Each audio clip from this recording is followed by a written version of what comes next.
Bobby Bonilla, Jose Vizcaino, and the Mets take a swing at Moises Alou, Marquise Grissom, and the Expos. The Mets tango with the Expos, Sunday at 1:30 on Channel 9. Get into the game.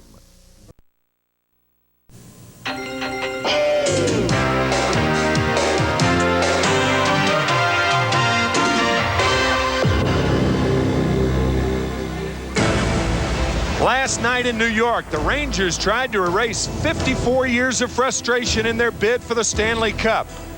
While over at Shea, Doc Gooden took the mound 54 days after his last win. The Rangers would be denied, however, in their quest to capture the Cup at home. Doc Gooden was also denied victory as Moises Alou of the Montreal Expos homered twice and drove in 5 runs against the Doctor. Mike Keenan and Dallas Green both look for victories against their Canadian foes. First, the Mets and the Expos, next on 9.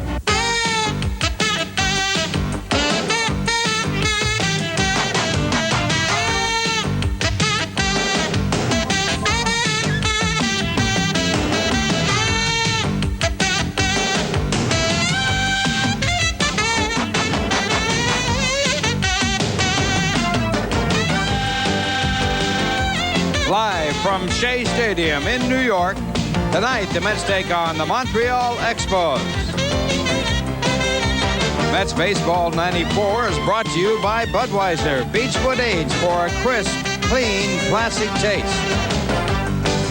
By the American Express card, don't leave home without it. By Las Vegas, where new resorts, attractions, and entertainment are creating a world of excitement in one amazing place. By MetLife, get Met, it pays. By your Tri-State Toyota dealer, I love what you do for me, Toyota. And by Coca-Cola, always plain, always Coca-Cola. Pitching for the Expos tonight, Ken Hill with a record of 8-3, an earned run average at 3.14. And on the mound for the Mets, Bobby Jones. He's won 6 and lost 4, an earned run average at 3.10. Hello, I'm McCarver and Ralph Kiner back at Shea Stadium. The umpires gathering around home plate. They have just exchanged lineup cards. Felipe Alou, the manager of the Expos, Bobby Wine, the bench manager of the Mets. And we're just about set to go. Bobby Jones looking for victory number 7. He is 6-4 on the year. Lifetime, he's only 2-7 here at Shea Stadium, 2-4 this year, but a 4-0 record on the road. Inexplicable.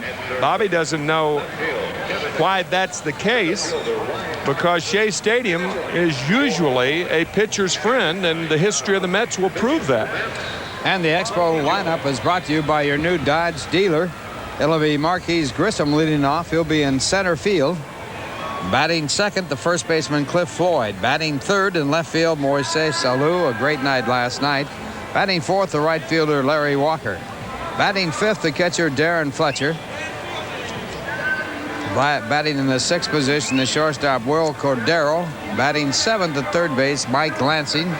Batting eighth, the second baseman Freddie Benavides. And the pitcher Ken Hill batting ninth. The defense for the Mets this evening. Kevin McReynolds will be the left fielder. Ryan Thompson's been hot with the bat. He plays center. Joe Orsulak in right. Bobby Bonilla at third. Jose Vizcaino at short. Fernando Phenia giving Jeff Kent a rest this evening. David Segui at first. And Todd Hundley behind the plate. The umpires for tonight's game, Jeff Kellogg behind home plate. The crew chief, Bruce Fremming, in his 24th season, and he is a character. He's at first. Second base umpire is Wally Bell. Mike Winters will be down at third base this evening. A couple of umpires in that group in only their second season. And in his second season as the manager of the Expos is Felipe Alou. He is going after victory number 200 after obtaining victory number 1,000 last July. Now, what does that mean? Well, in his career professionally, and that includes 8 minor, make that 12 minor league seasons, he won over 800 in the minor leagues, 199 here in the big leagues, and looking for number 200 tonight. And he'll become the fastest Expo manager to win 200 games in their history. Of course, you don't know how revealing that is, because the Expos entered the league back in 1969 as Marquise Grissom takes a strike from Bobby Jones. Yeah, Gene Mock, the manager there, didn't have a chance. No, I mean, for 7 years, the Expos, a fledgling outfit. There's a strike on the corner to Grissom, batting .261 on the year, but he does have 20 steals and is just picking up the pace. And he lines one to center, base hit. So after 2 straight strikes to Grissom, Bobby Jones finding too much of the plate, and Grissom with a base hit to center. Number 30, Cliff Floyd. Well, Grissom with 250 stolen bases. Just 3 stolen bases behind Andre Dawson for second in the history of the Expo base stealers. And he's a threat to go here. 2 stolen bases in last night's game. Cliff Floyd, the first baseman, stands up there. Cliff, 21 years old. The Expos sporting 2 young players. Will Cordero, the shortstop's only 22, and Floyd only 21. Monster numbers last year at Harrisburg, the AA affiliate of the Expos. 101 runs batted in 101 games. That's a lot and a little. Ball 1 to Cliff Floyd. A big guy. You see how rangy he is. He's 6'4", 220 pounds, from Markham, Illinois.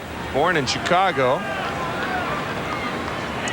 That's kind of odd because he hasn't had the plate appearances against left-handed pitching that he has against right-handers. But Bobby Jones, after 2 strikes in a row to Grissom and then the single by Marquise, falls behind Floyd 2-0. Just underway on a lovely evening for baseball. Little looper to left, and it looks like it may drop and will. So Grissom hit one to center off the handle. Floyd hits one to left off the end of the bat, and that'll bring up Moises Alou, probably the hottest hitter among the Expo batters. Moises Alou. Oh, just barely getting enough of the bat in the ball to bloop it into left field. No chance at all for McReynolds. Montreal with 10 hits in last night's ball game, now with 2 already in their first 2 batters. Matter of fact, the Mets opponents have had 6 straight games in which they have gotten 10 hits or more, including last night's game, a game won by Montreal 9-0. And the curve is over to Alou. What a night he had last night. 2 home runs, 5 runs batted in, 4 for 5. The Mets finally got him out his last time up when he fought out to right.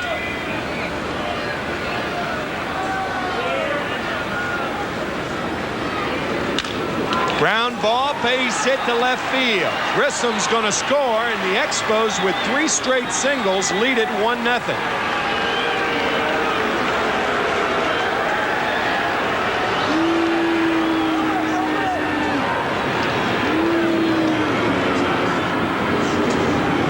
They haven't hit one hard yet, but that doesn't mean that they haven't gotten the base hits. First run of the game going to the Montreal Expos. And a variety of handshakes in the dugout, too. It's a high changeup. Alou just gets enough of it to get it through the hole. No chance for a play at the plate. Grissom has that outstanding speed, and the Expos draw first blood. And are threatening to have a big inning. 2 out, nobody on. Grissom has scored the first run of the game for Montreal as Larry Walker takes strike 1. It is frightening when you look at Moises Alou, not only looking like his dad from a facial standpoint, but also has his dad's batting stance. And Larry Walker hammers one to left center. Walker will go into second base. That is his 28th double of the year, and Montreal leads it 2-0. Walker leading the National League in doubles. He also leads the National League in extra base hits. That's his 37th extra base hit. So the first 4 batters have all had base hits. This ball really wasn't hit that hard. It was kind of sliced out the center, but it was hit harder than the other 3, but they all count. Walker gets his 39th run batted in. He's on a pace to drive in 100.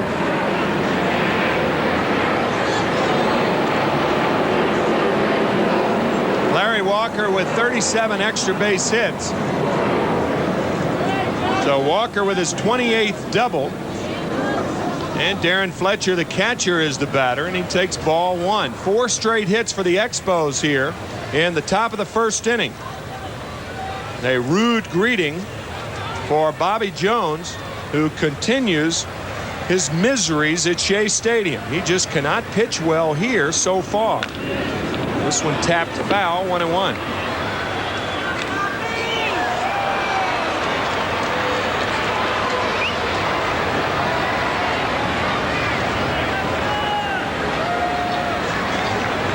You see those 5 home runs for Darren Fletcher, the Montreal catcher.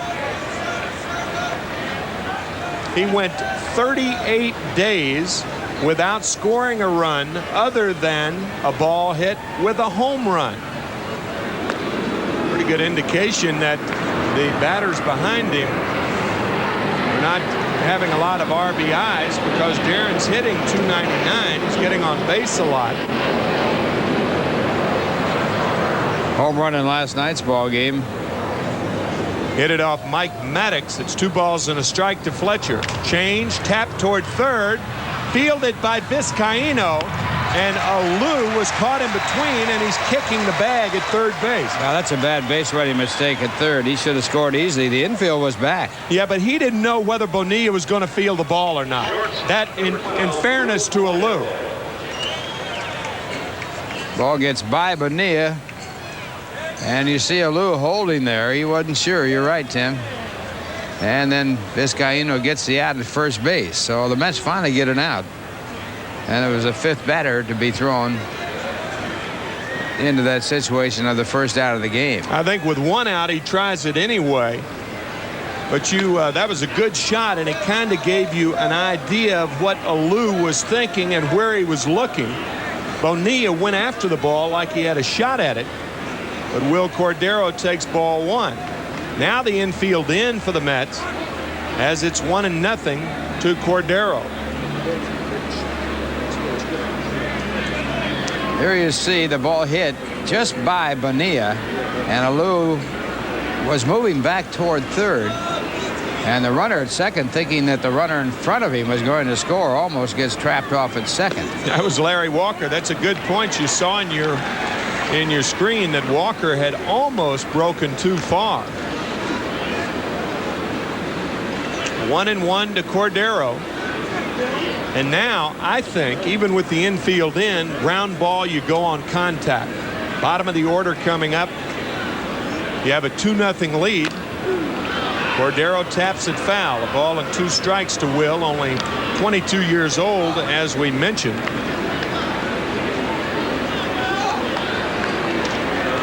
This is a big man to get out right here. If you can get him out and get out of this inning with only 2-run scoring, you keep the Mets in the ball game. Cordero, as you see, has had a tough time driving them in this year. It's 1-2 to Will Cordero. 2-0 Expos. Strike 3 call. Well, that could be a big strikeout for Bobby Jones. 2 outs now. Well, Cordero thinks it's inside, but it looks like it gets the inside corner. Might have been a little borderline as low. It was close. Very close. Todd Hundley with a good job of holding the ball. Pitchers like for catchers to do that because it gives the umpire just that little extra look But Will Cordero, who had a good look at it himself, says, nope, that ball was inside. But not so, says Jeff Kellogg, as Mike Lansing, the third baseman, takes a slider outside. Jones has the luxury here of pitching this batter very tough. First base is open. Benavides is the batter on deck. The 8th batter in the batting order.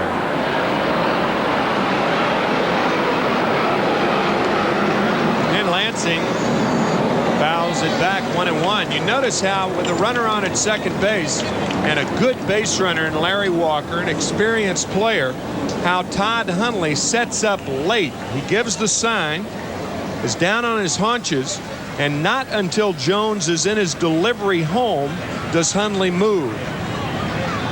Check him out.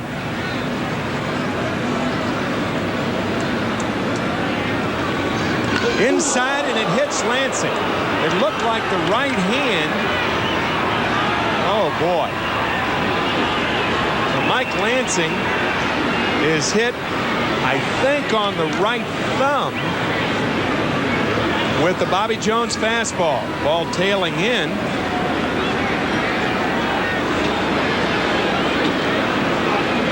A lot of times when pitchers try to pitch around batters, that often happens, Ralph, because you're pitching a hitter off the plate. Third batter hit by Jones this year. And they had to get the gloves off to find out what actually happened. Either the ring finger, yep, looks like the ring finger of the right hand. No place for that finger to go. That is finger on wood. That was crushed. Looking at it again, pitch is right at him. Boy. Yeah, they'll take Lansing out of the game, and Mike will, I'm sure, be x-rayed. And we are hopeful that it's not broken. Here's a guy from Wyoming. Had his parents and a lot of friends at his opening day. His opening day for him, at least, last year in Denver. Everybody driving down from Wyoming. He had left about 53 passes. So he's only in his second full year, and here suffering what could be a serious injury. Sean Berry will be the runner for him and will stay in the game and play third base.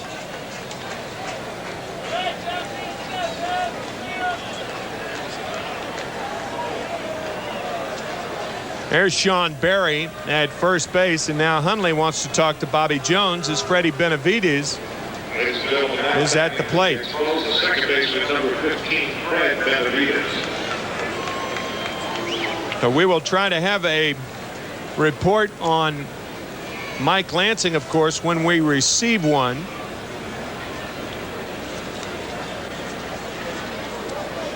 Bases loaded, 2 outs, 2 runs in for the Expos here in the first inning.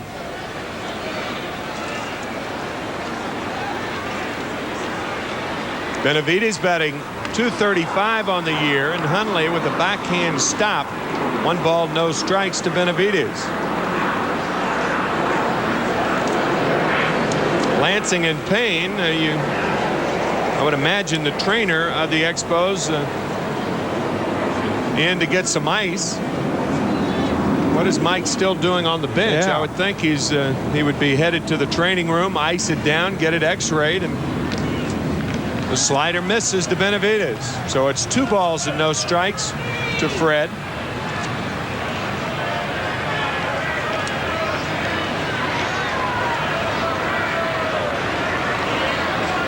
He is in a lot of pain, and now trainer of the Expos down to try to talk him into going inside. Jones is out of it, but the Expos scoring 2. It could have been worse. They lead 2-0. Mets coming up after this from Coca-Cola Classic. Bottom of the first inning, the Mets trailing 2-0, and they have spotted a very hot pitcher, 2 runs. Kenny Hill traded from the Cardinals to the Expos 3 years ago for Andres Galarraga. So Kenny Hill on the mound for the Expos. And this Mets lineup is brought to you by your Tri-State Quality Ford dealer. It'll be Jose Vizcaino to lead it off. Batting second, the second baseman, Fernando Phenia. Batting third in left field, Kevin McReynolds. Batting fourth and playing third base, Bobby Bonilla. Batting fifth in right field, Joe Orsulak. Batting sixth, the first baseman, David Segui. Batting seventh, the catcher, Todd Hundley. Batting in the eighth position, the center fielder, Ryan Thompson. And Bobby Jones, who will do the pitching, batting in the ninth position. And we'll take a look at the defense of the Expos. Probably the best defensive outfield in the National League. Alou, Grissom, and Walker. Sean Berry is in there for Mike Lansing. Cordero, Benavidez, Cliff Floyd at first. And Darren Fletcher behind the plate. Jose Vizcaino with a 13-game hitting streak is the batter. Make that 16-game hitting streak. Take strike one. 0-1 to Vizcaino. Singled his first time up on his first pitch to extend that streak yesterday. There's a splitter from Hill, and this guy is really a tough assignment. A very heavy sinking fastball, a good splitter, and a slider. Slider's probably his third best pitch. Outside with a fastball, 1-2 to Vizcaino. 16 straight games with at least one base hit, hitting .347. The Mets record is 18 straight games by Darryl Strawberry. Back in 1990 in a liner, but Cordero, the shortstop, makes the catch. That was that splitter. But Vizcaino going about it the right way. If you try to pull Ken Hill, he'll eat you up. He hit this ball right off the end of the bat. Little looper at the shortstop and right into the glove of the shortstop, Cordero. Fernando Phenia, the batter. Fernando giving Jeff Kent a rest this evening.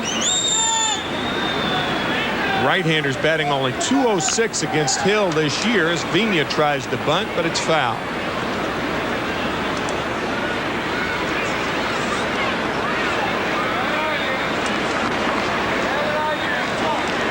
Fernando continues to play well. He has done that since spring training when he really opened the eyes of the Mets Brain Trust headed by Dallas Green.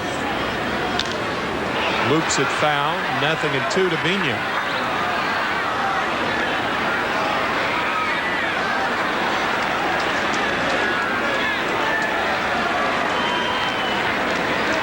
Fernando started last season. As you take a look at Felipe Alou, trying to get the attention of second baseman Fred Benavidez to move to his left. That's unusual with Phenia hitting. Phenia's not that much of a pull hitter. But Benavidez, the second baseman, moving to his left in the hole. Line drive, base hit, left field. You don't know what kind of scouting reports guys get, but especially with two strikes, why would Felipe Alou move Benavidez over in the hole at first?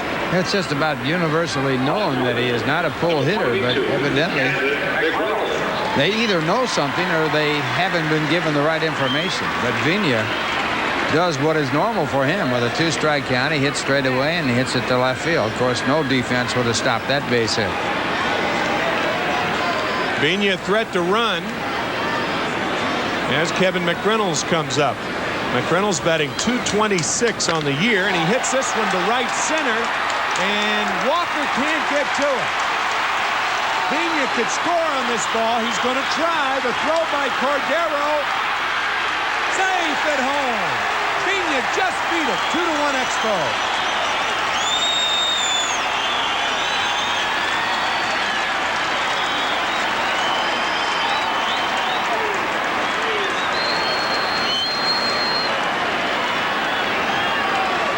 All that outfield defense getting that ball back in a hurry as McReynolds takes the fastball in the right center field. The throw in on the relay is perfect. but the slide just there in time. The call of safe by Jeff Kellogg. And Ralph, that straight in slide, had he hooked into Fletcher, Fletcher spins him off, but that straight in slide did it for Phenia. Here's Bonilla. Ball 1 to Bobby, who is 0 for his last 9.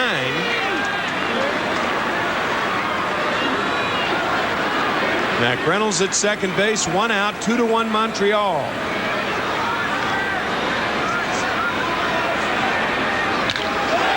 Hit hard by the diving Floyd. McReynolds will try to score and make it, and the Mets have tied it with 3 hits of their own here in the bottom of the first. I'm amazed that Walker didn't throw home. It looked like he had a good shot to pick up McReynolds. He's got a great arm, but evidently thinking that he'd keep the go-ahead run at first base and not take the chance of throwing home. That's interesting because with Floyd diving for the ball, there's no cutoff man. That's very true. He had nobody to cut it off. And so he goes to second base with the throw to make sure that the go-ahead run doesn't go into scoring position. Good thinking. Walker's one of the most outstanding outfielders in the game. He's throwing 3 runners out at first base. He doesn't make many mistakes, does he? No, he thinks. There's the first baseman on the dirt. He can't be in the cutoff position. So Walker doesn't throw. If the throw goes all the way home and they don't get the runner, then they have the go-ahead run at second base. In the person of Bobby Bonilla. Joe Orsulak now tries to bunt his way on. And he fouls it off. 0-1 to Orsulak, and a lot of action here in the first inning. There have been 7 hits already.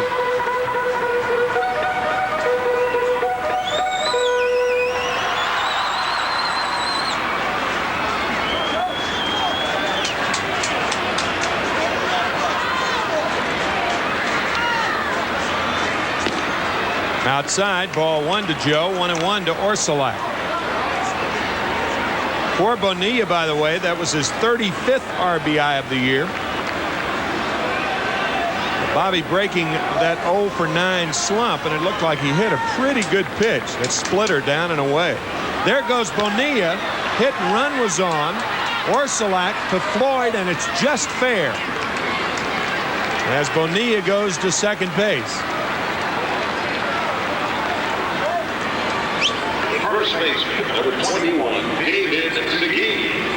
And you see the runner going the ball fielded just in time by the first baseman as the ball takes a good hop for the Montreal Expos and doesn't go foul. So they get the out.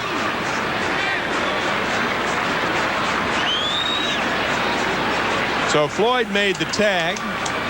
Bonilla's at second base. David Segui, the first baseman, is up. Odd offense for David Segui. He scored 12 runs in 13 games, but hasn't driven home a run in 6.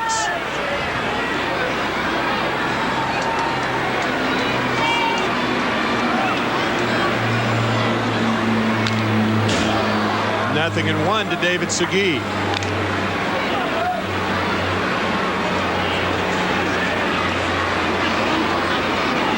Segui, a home run against Montreal up in Montreal earlier this year that won a game for the Mets.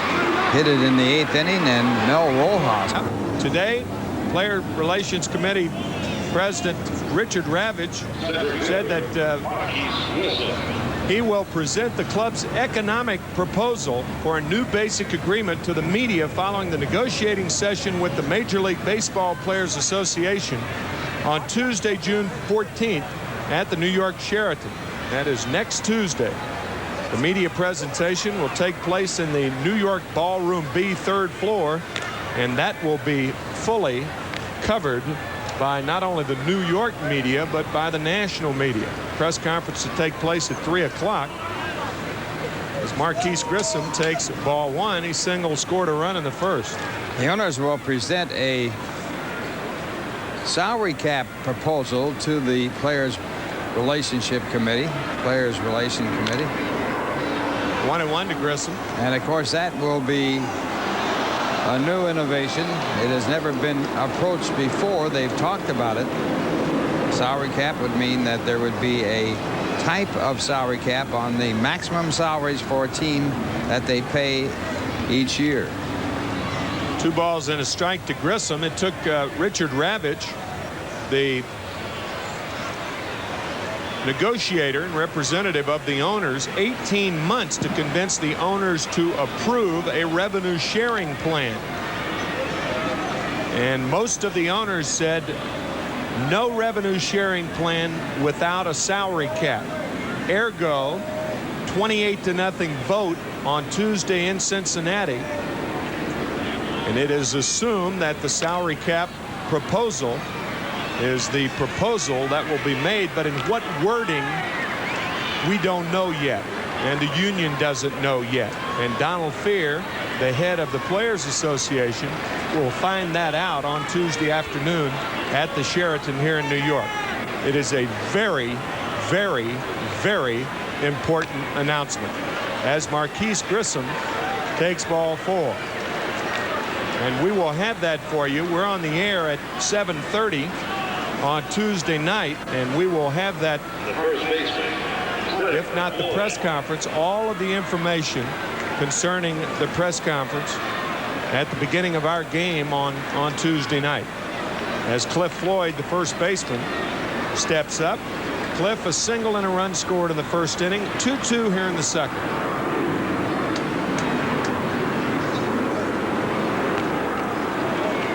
Backswing came around and hit Todd Hundley on the helmet, and that's one of the reasons catchers wear those hard hats behind home plate.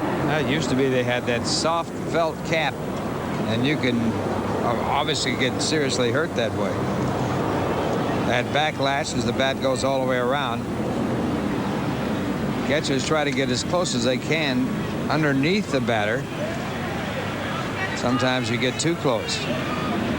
And the reason for that is you want to catch the ball as high, the low pitches as high as you can up under the hitter to entice the umpire to call as many low strikes as possible. That's the reason that catchers get as close as they can. This one popped up to left field, an easy play for Kevin McReynolds. 2 outs here in the second.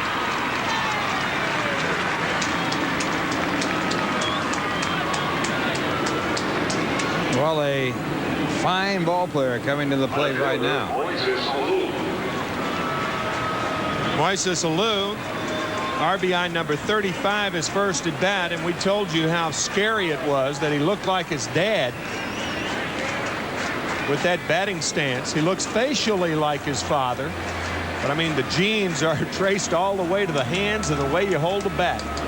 He holds it similar to his dad, and he follows through like his dad.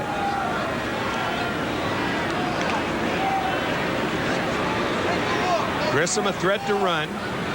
20 stolen bases on the year. 250 on his career. Felipe Alou on the left-hand side of your screen. And this one is hit deep to left field. Over is McReynolds, near the line, near the wall.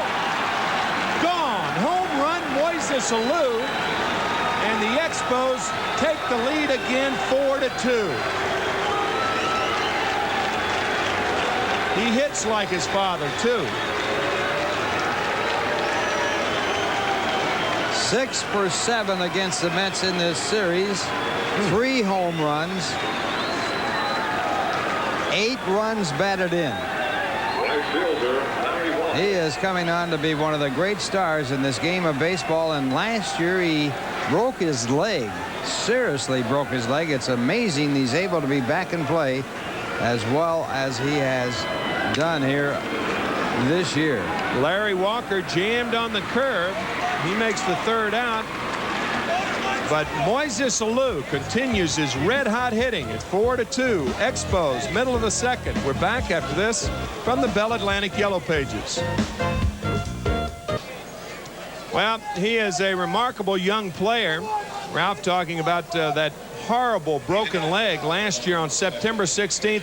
But we talked about the follow-through in the swing of his father as opposed to him. Check this out. Identical stances, almost identical. Heredity certainly shows here. This is a swing of Felipe Alou. Beautiful swing, great follow-through. This is the home run that Moises Alou just hit. Boy. Look at the comparison of those two swings. Heredity. Todd Hundley, the batter, here to open the second inning. When Moises Alou was born, Felipe Alou on that same day hit a home run, so I guess it carries right on through. The splitter and a good one, 0-2. Felipe Alou, we mentioned before, a player for 16 years in the major leagues, a minor league manager for 12 years. How many stars would go down and manage for 12 years in the minor leagues? I can't think of any, no. That was close to Hundley, 1-2 to tie. Last year on May 16th, Todd Hundley hit a home run with 2 out in the 9th inning to tie a game against Ken Hill, and it cost Hill a win. Montreal did go on to win that ball game in extra innings, but Hill did not get the decision. Hundley with that home run taking a win away with 2 men out in the 9th inning. Inside, ball 2, 2-2 to Hundley.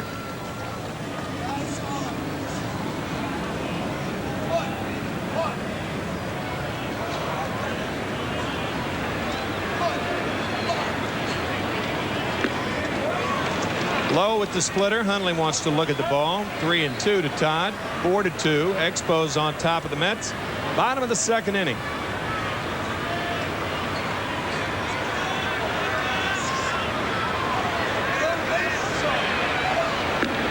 And the splitter gets it. So Hundley's down on strikes. 1 out here in the second inning, and Ryan Thompson coming up.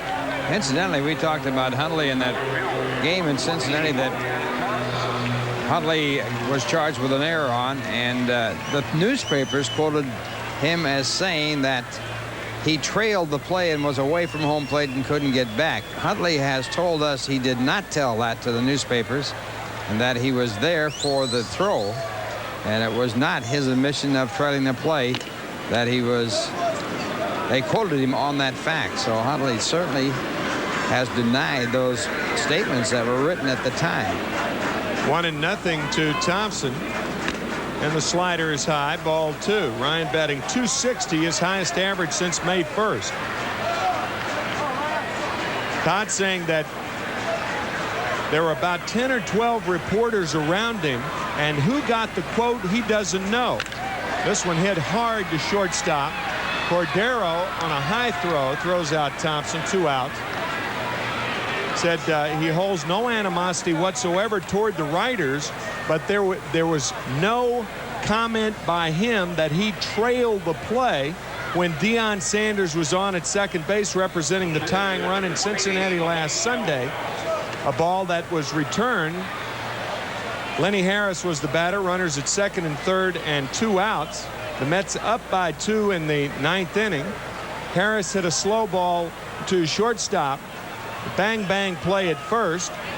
Harris was safe. Sanders tried to score. He stopped between home and third, and Todd said that he tried to look toward third to see where Sanders was, and when he looked toward Segui, the ball was on top of him. He closed the glove too quickly, and he said he made an error, and he'll make a lot more errors, but he was not trailing the play. So after 2, Todd and the Mets trail by 2, and we're back after this from Budweiser.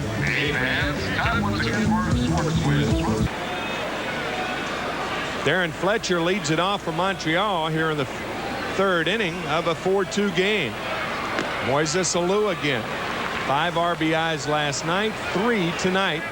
3 home runs in 7 at-bats. 1-1 to Fletcher.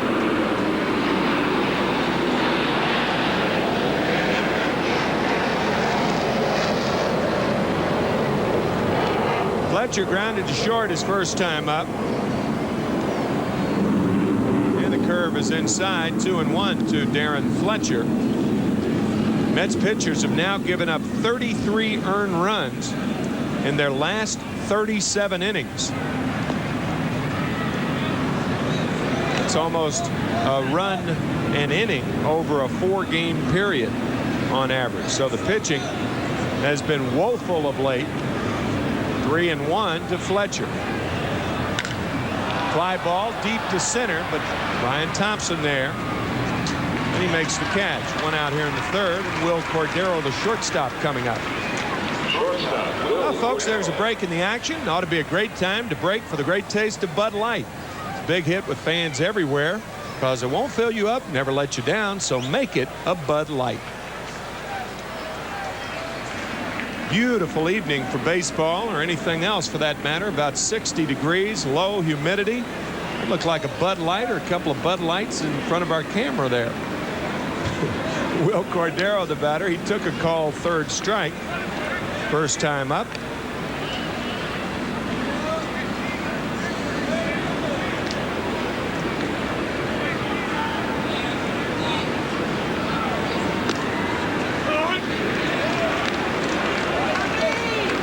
Right down Broadway, 1-1 to Cordero. When Cordero was called out on strikes, he was unhappy with that call. There was something that happened the other day that I think should happen more often. Raul Mondesi, the outfielder for the Dodgers, was ordered to get in the batter's box by Joe West, the umpire. Fly ball to right, should be easy for us, like 2 outs. Mondesi did not get into the batter's box, so Joe West ordered the pitcher to pitch. The ball was not in the strike zone, but it was called a strike. That's all in the rule book, and it can be done. And I really think Joe West should start that and hopefully started a trend there to get batters into that batter's box to speed up the game of baseball. And Joe West, a controversial type umpire, there's no doubt about it, and that will receive some controversy, but a very good call by him. Well, we understand, as you see, Sean Barry hit for the first time. The reason he's in the game is Mike Lansing was hit on the ring finger of the right hand, and the x-rays were negative. We're pleased for Mike, but there is a deep bone bruise in the ring finger of his right hand, but it's not broken, and it's 0-2 to Sean Barry. I agree with that if a hitter takes an inordinate time to get in the box. However, if a guy like Mike Hargrove, for instance, the manager of the Cleveland Indians, who took forever to get ready, I think you ought to make him change his habits. But to me, I mean, Mondesi was not the type of guy who took a long time, unless he just did it on that one at bat. One at bat. It might have been just that one at bat. As it turned out, he ended up getting a base hit, even though he lost that extra strike. Dave Weathers was the pitcher of the Florida Marlins, who was ordered to throw the pitch, and the rule book says it's a strike call. Whatever, he could roll it up there. It'll still be a strike. 2-2 to Barry, and Sean is out. First time the Expos have gone in order after 2.5, 4-2 Montreal. Back after this from your Cadillac Tri-Statesman. Fans, Sharp Electronics 1969 commemorative Cap Day is Sunday, June 26. All fans attending the 140 Mets Pirate game will receive a replica of the cap worn by the 1969 World Championship New York Mets.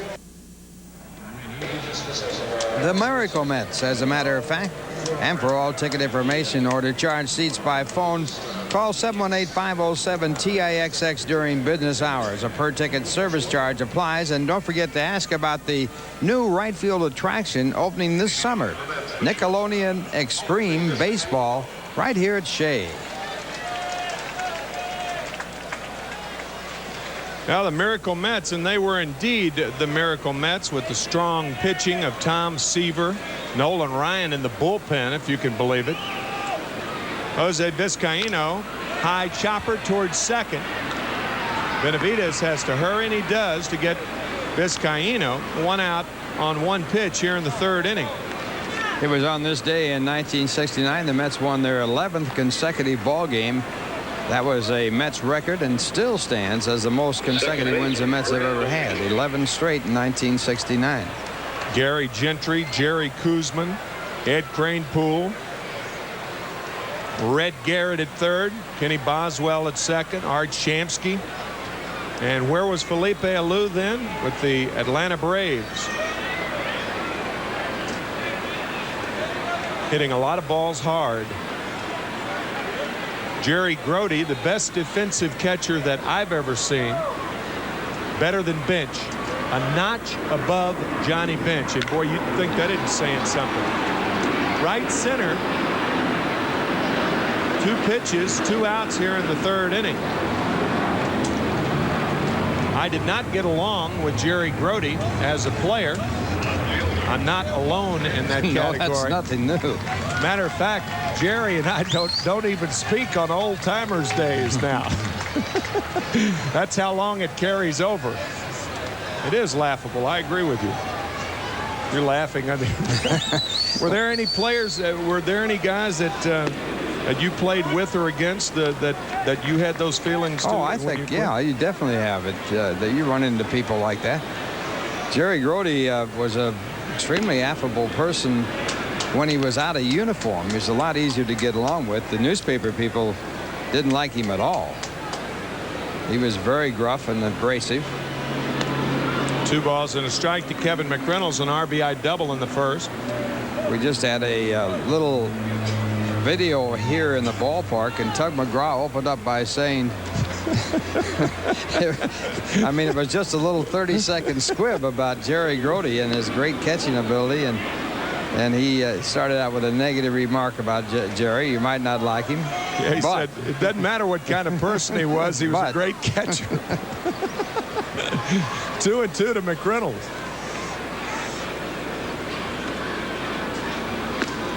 And Kevin down on strikes. That is 8 in a row now, retired by Ken Hill. He has a 4-2 lead after 3, and we'll be back after this from your New York Chevrolet Geo dealer.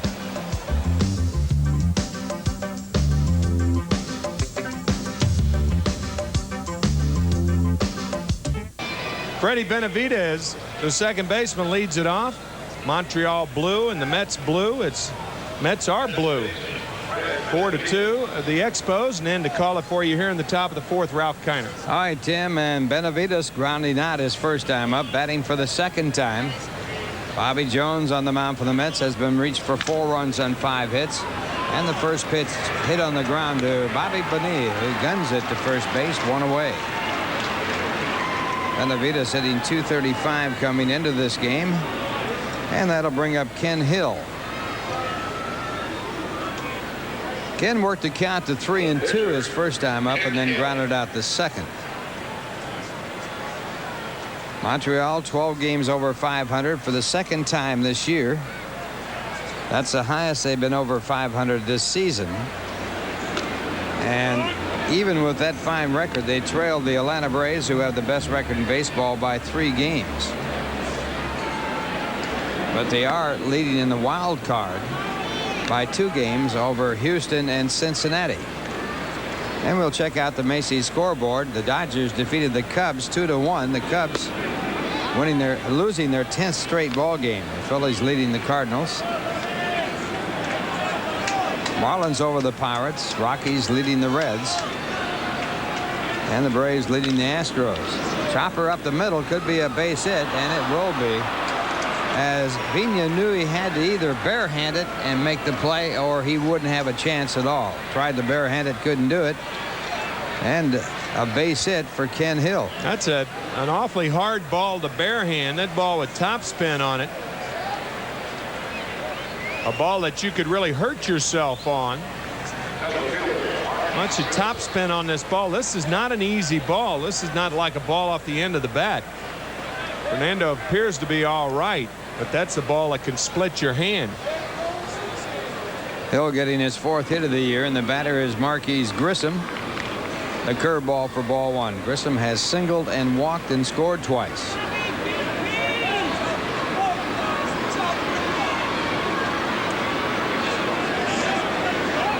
Montreal with 6 hits. Ball 2, the fastball that time. 2 balls, no strikes. Bobby appeared to have strained something in his right side when he made that pitch. It was a fastball low and away. That may not be the case. He may just be disgusted with his location so far tonight. Watch after he follows through and the head goes down. It's either an injury or disgust. We'll see on the next pitch. 2 balls, no strikes. And a fly ball hit high enough to right that it'll be an easy play for Orsulak. Joel makes the catch. Hill back to first base. 2 men out. Bobby Jones will now work to Cliff Floyd, who has a base hit and 2 at bats. A bloop hit the left field. That was back in the first inning. Our Toyota American League scoreboard, the Blue Jays leading the Yankees 1-0. Tie game there. Tie game there. And a tie game there. Thrice a tie game. They're all tied. Toronto's extended their lead, as a matter of fact, over the Yankees now to 4-0. Yankees losing last night to Toronto up at Sky Dome. They've lost 3 in a row. Yeah. And that pitch almost hits Floyd. As a matter of fact, last night the Yankees lose to Toronto, the Mets lose to Montreal, and the Rangers lose to Vancouver. National anthem of Canada, "Oh Canada." Last night, as far as New York was concerned, it was "Oi, Canada." Ground ball to Phenia, the second baseman. That retires the side. A hit, 1 left. The score at the end of 3.5 innings. Montreal 4, the Mets 2. And here's a word from nobody beats the Wiz. Montreal 4, the Mets 2. And we'd like to remind you this game is brought to you by Nobody Beats the Wiz Home Entertainment Centers. And also by the Cadillac Tri-Statesman, the Cadillac dealers of New York, New Jersey, and Connecticut. Mets batting trailing by 2, and Bobby Bonilla will lead it off. Bonilla singled his first time up, drove in a run. 35th run batted in of the year. Leading off the Mets in the bottom of the 4th inning, the third baseman, Bobby Bonilla. Bobby 0 for 3 in last night's ball game. He has had 10 hits and 31 at-bats against Ken Hill, slightly above 300 against him, with 1 home run. Hill giving up 2 runs on 3 hits in the first inning, and since then the Mets have not had a base runner, and that pitch, ball 1.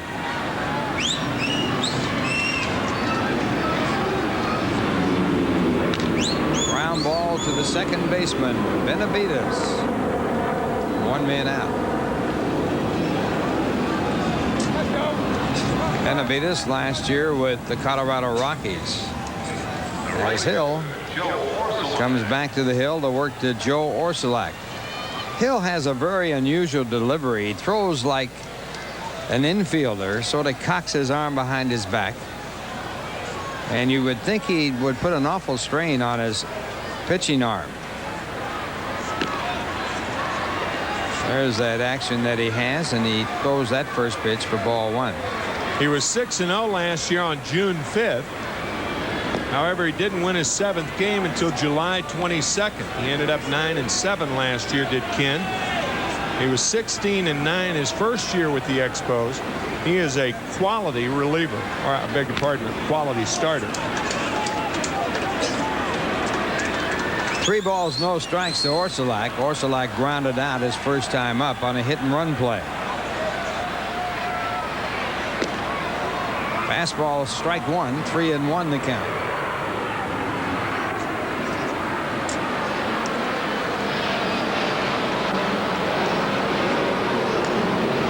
And this one chopped to the first base side, fielded in fair territory by Floyd. 2 men out. That's what he'll do, though. He'll make you hit the top half of the ball. Orsulak, an example, he has pounded that ball into the dirt in front of home plate twice tonight. Floyd with 2 unassisted plays at first base. Ken Hill has won 5 on the road. Bobby Jones, by the way, 4 on the road. And Brett Saberhagen, the loser on Wednesday night, has also won 5 on the road. If you recall, back in June of 92, Hill pitched a one-hitter against the Mets. The only hit was an infield hit by Anthony Young, who was the pitcher against him in that game. 1 ball, no strikes as David Segui bats for the second time. He fouls this ball up in the air. It'll be out of play. 1 ball and 1 strike. Segui 0 for 3 last night with 3 strikeouts. Very strong ball game pitched last night by Pedro Martinez. He shut out the Mets by a score of 9-0. The first time the Mets have been shut out in the 1994 season, and the first time they have been shut out in their last 75 games. And also that was the first complete game pitched against the Mets in the past 75 games. That's a pretty amazing stat to me, that the Mets could not have a complete game pitched against them, especially with their record last year of 103 losses over that long period of time. Tommy Green pitched the complete game shutout the last time they were shut out before last night. 3-1 the count as Hill falls behind for the second batter in this inning.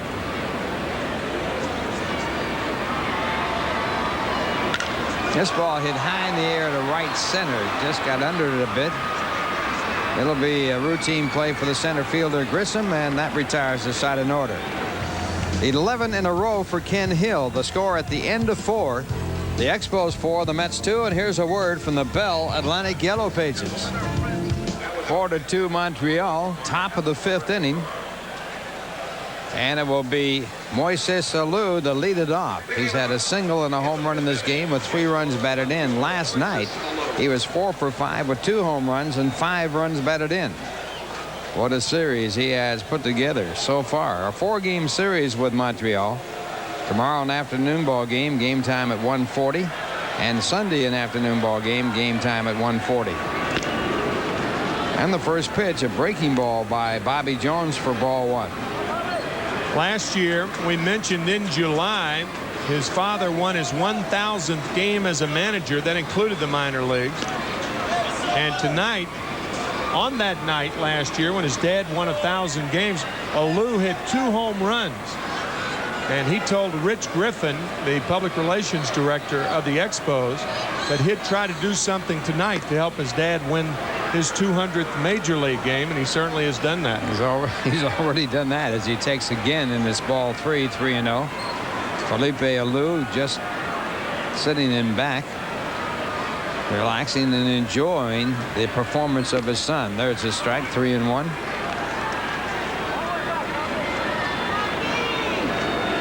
Started today's action second in the National League in hitting to Tony Gwynn. Gwynn at 376. That's ball 4. And Alou is on as he leads off here in the 5th inning.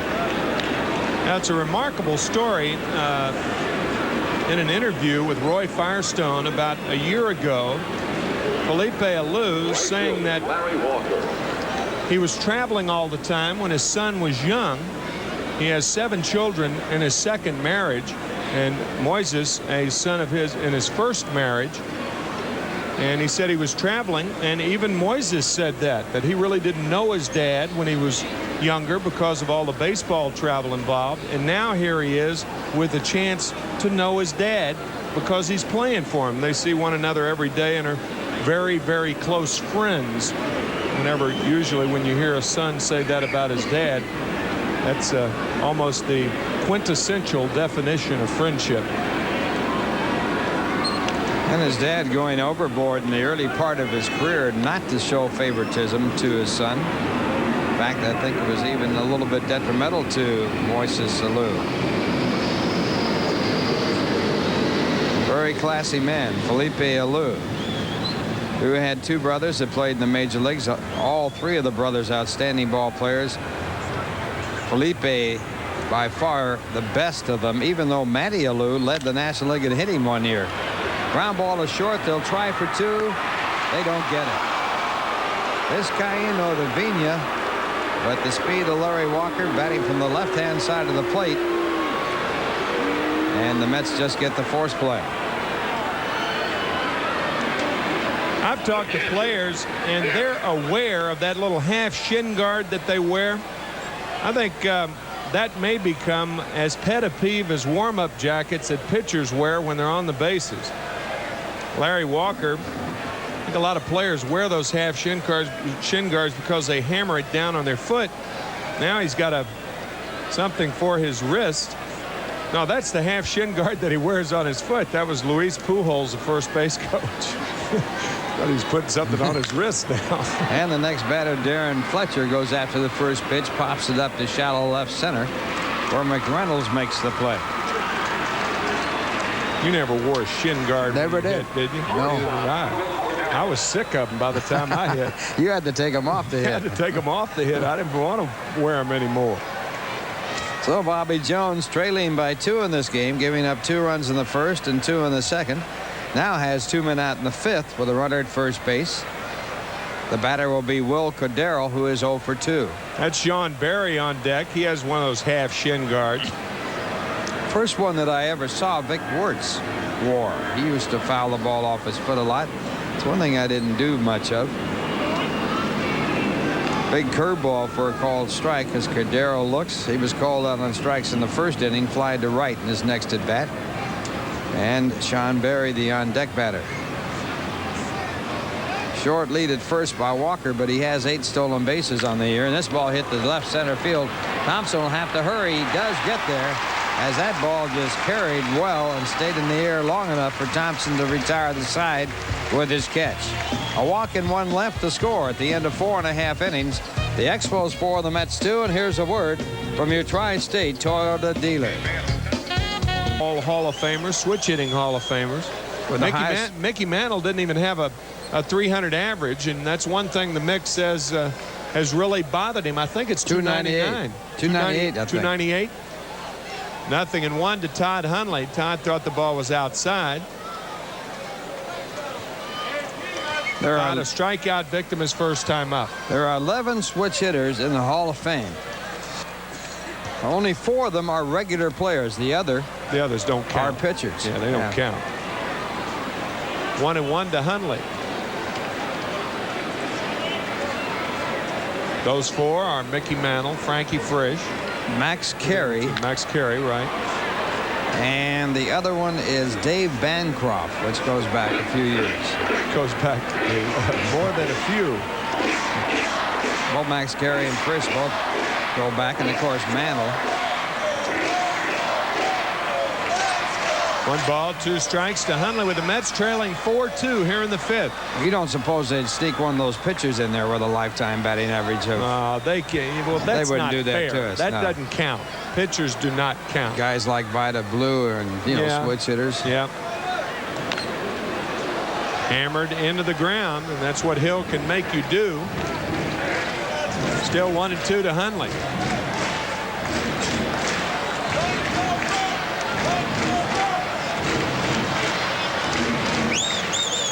Pete Rose had a 300 batting average. You mentioned Willie McGee. He might be one. He had Willie some McGee, high. Yeah, McGee leading the league in hitting in 85 and 1989. Could be Willie McGee.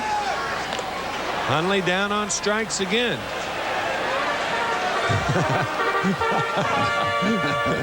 The guys at our control room have not figured it out yet that this is not that important. Especially since it's not sponsored. Frankie Frisch, nice going, Ralph. The only player to bat 300 or better from both sides of the plate for his career. Frankie, the first MVP back in 1931. We'll try to see the follow-ups after this next pitch. It's 1 ball, no strikes. How about Carlos Borrega? Huh? This one fouled off.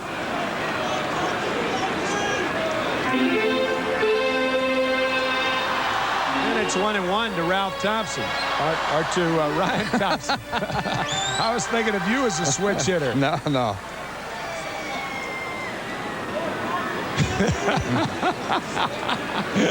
Frankie Frisch, highest batting average in the Hall of Fame, 316. I thought it was 317. Rose, of course, not in the Hall of Fame. But will be one of these days. A ball and 2 strikes to Ryan Thompson, a.k.a. Ralph.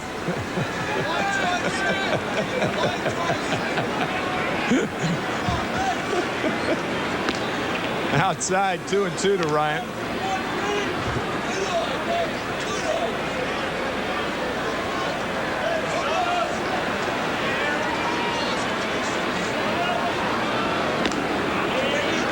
What's that line about Freudian slips? As long as you don't wear them. Full count to Thompson.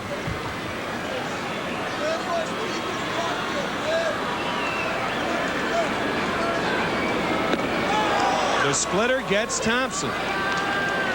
So Hill, with his 4th strikeout and 2 in a row here in the 5th inning, has now retired 5, 11, 13 Mets in a row. 2 outs here in the 5th. And this is that split finger fastball. Basically a changeup. And in the old days, a forkball would be comparable to that pitch. Grounded back to Hill. So Ken had a hand in every out in the 5th inning. 4-2 Expos. We're back after this from Budweiser. With the tune of possibly the worst hit record in the history of music, Jerry Lee Lewis's Great Balls of Fire, a reminder that this copyrighted telecast is authorized under television rights granted by Sterling Doubleday Enterprises, LP, solely for the entertainment of our audience. Any publication, reproduction, or use of the pictures, descriptions, and accounts of this game without the express written consent of Sterling Doubleday Enterprises, LP, is prohibited. Any commercial or other use of the program, such as by charging admission for its showing, is likewise prohibited. Not only that, but it may be the most listened to song in the history of music. I mean, you hear it all the time. Great Balls of Fire. Well, this, a ball of fire that went through looked like it went through Bobby Jones' legs and into center field on 1 pitch. Sean Berry is aboard with nobody out here in the 6th inning. 4-2 Montreal.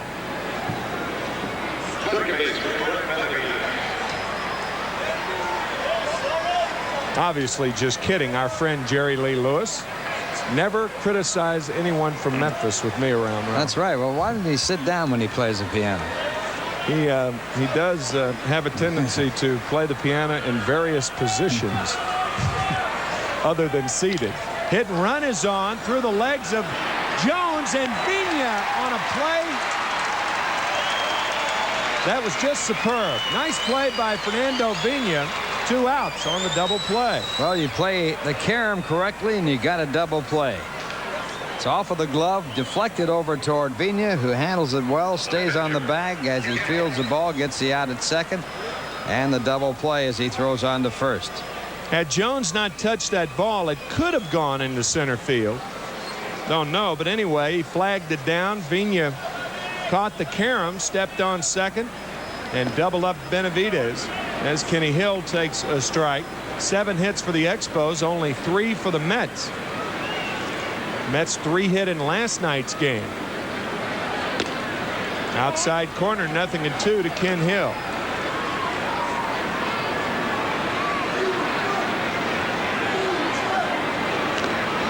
And he's down on strike. Strikeout number 3 for Bobby Jones. The Expos have a 4-2 lead, middle of the 6th. We're back after this from Visa.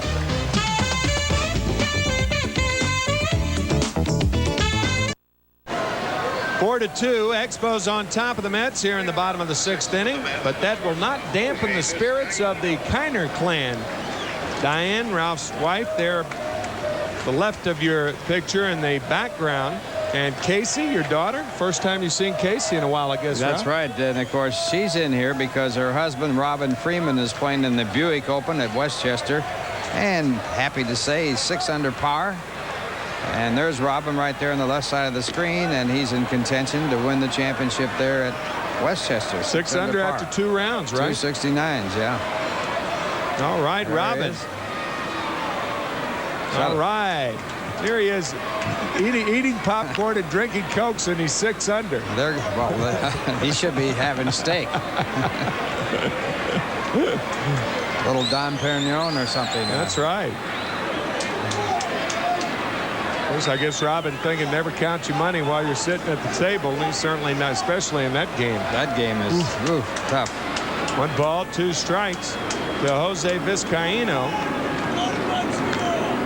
Jose trying to punch it to left. He fouls it back. The Mets haven't had a hit since a 2-out single. Make that a 1-out single by Bobby Bonilla in the first inning. Since that time, Ken Hill has retired 14 in a row. Wow, that was close. 2-2 to Vizcaino, who has a 16-game hitting streak on the line. 4-2 Expos here in the 6th.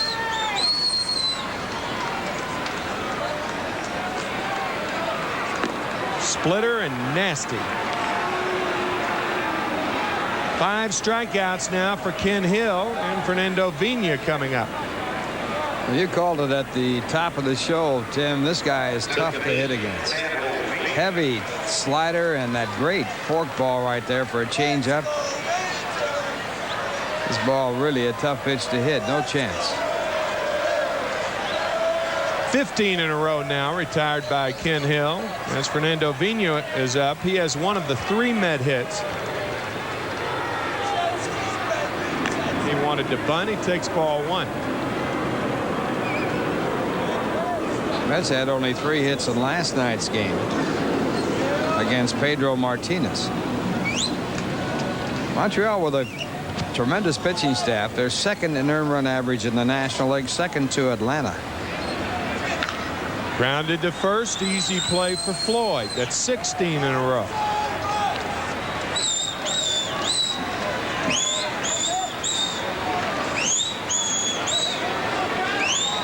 Ken Hill 8-3 on the year. He had his only no decision of the season. His last outing last Sunday against the Chicago Cubs. He left the game leading 4-2. Cubs tied it with single runs in the 8th and 9th. The game eventually won by the Expos. 1 ball, no strikes to Kevin McReynolds.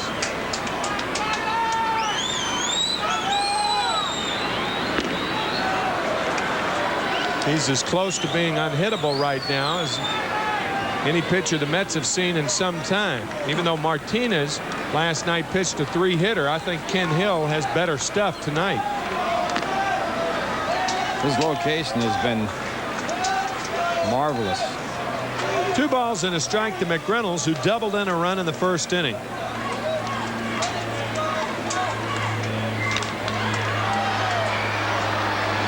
Two balls, 2 strikes to Kevin. 5 2/3 innings, 3 hits, 5 strikeouts, no walks. Mets got 2 runs and 3 hits in the first inning. They've been shut down ever since. They haven't had a base runner since the first. And of the 17 outs recorded by Ken, only 4 in the air. That is 16 in a row retired by Ken Hill. 4-2 Expos. We go to the 7th after this from Bud Light.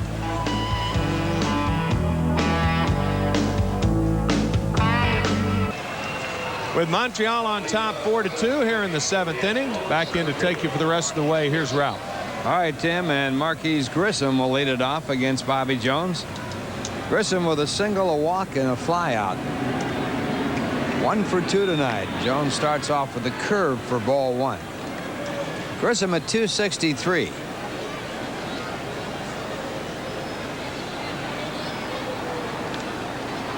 Two balls, no strikes. Jones has faced the Expos one other time. That was back in September of '93. He was a losing pitcher in that game, 6-3. He worked 6 innings, gave up 9 hits and 3 earned runs. He has pitched the Mets' only shutout this year. Came into this game with a record of 6-4.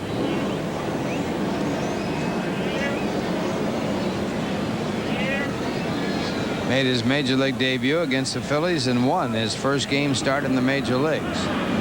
That is ball 3, 3 balls and 1 strike.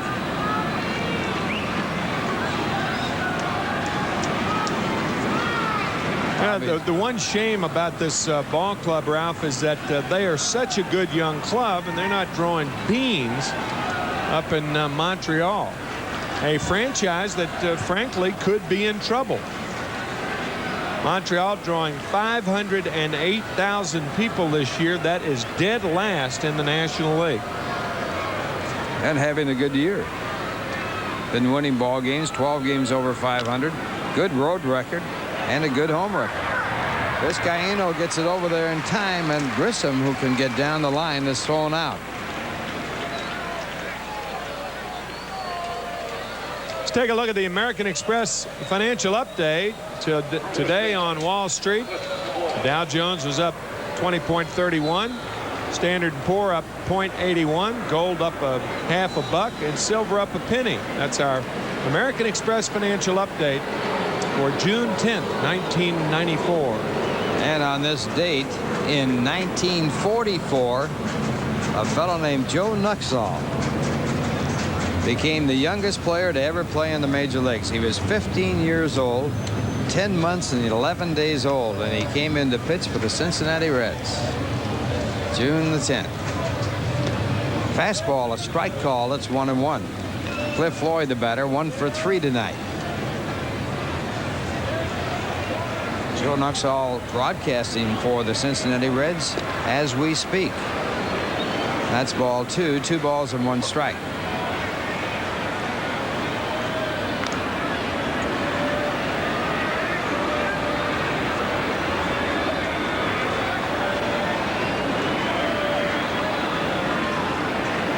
Two and 1 the count. Reds having a good year going for them. They're tied for first with Houston. Chopper out to the mound, and Bobby Jones has time to complete the play to first in time to get Cliff Floyd. So 2 men out. And that'll bring up Moises Alou, and he is 2 for 2 with a walk. In this series, he's been on base 7 out of 8 times. 4 for 5 in last night's ball game. 2 home runs, 5 runs batted in. In this game, he is 2 for 3. Make that 2 for 2 with a walk. And he has a home run and 3 runs batted in. And Hundley in a little encounter with the home plate umpire, Jeff Kellogg. Yeah, I think, Todd has questioned a lot of calls with Kellogg all night from an offensive standpoint. And I think what he's telling Kellogg is that be consistent, because he felt like Jeff has not been calling the same pitches both ways. Bobby Jones has had a lot of close pitches in this game that Kellogg has called low, and I don't know whether he ran Todd or not. One thing umpires do not want you to do is show him up, especially the home plate umpire. That means don't turn around. Hundley has not turned around, but maybe in Kellogg's opinion, he had gone too far. We'll see. Bruce Premin has come in to try and restore some order, and now it's Bobby Bonilla talking to Bruce. I think Todd got ran. Looks like he's backing up. He's still saying something as he goes back to the bench, so Hundley will be out of the ball game. When catchers get run, I'm grammatically incorrect.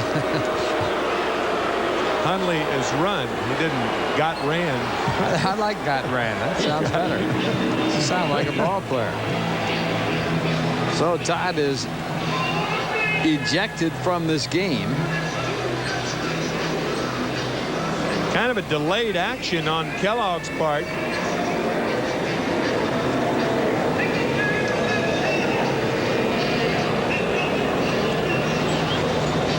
You can see Jeff has a little dry mouth. I'm sure he didn't like to do that, but I guess he felt that he had taken enough off of Todd Hundley.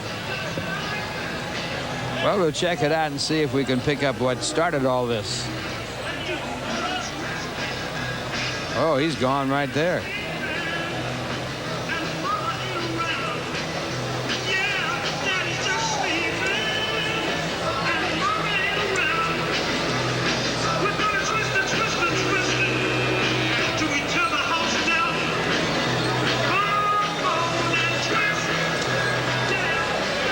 Ladies and gentlemen, now catching for the New York Mets, number 33, Kelly Stinnett. So Kelly Stinnett will take over the catching duties for the New York Mets. He'll bat in Hundley's batting position in the batting order.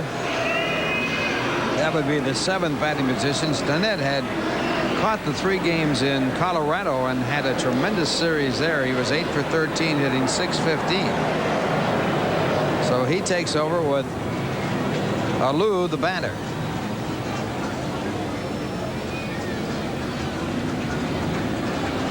2 men up. We're in the top of the 7th inning. Montreal leading by a score of 4-2. And a drive to left. McReynolds right there, and he hauls that line drive down, and that retires his side. So Stinnett calls 1 pitch, and it turns into an out. The score at the end of 6.5 innings. Montreal 4, the Mets 2, and here's a word from Snapple.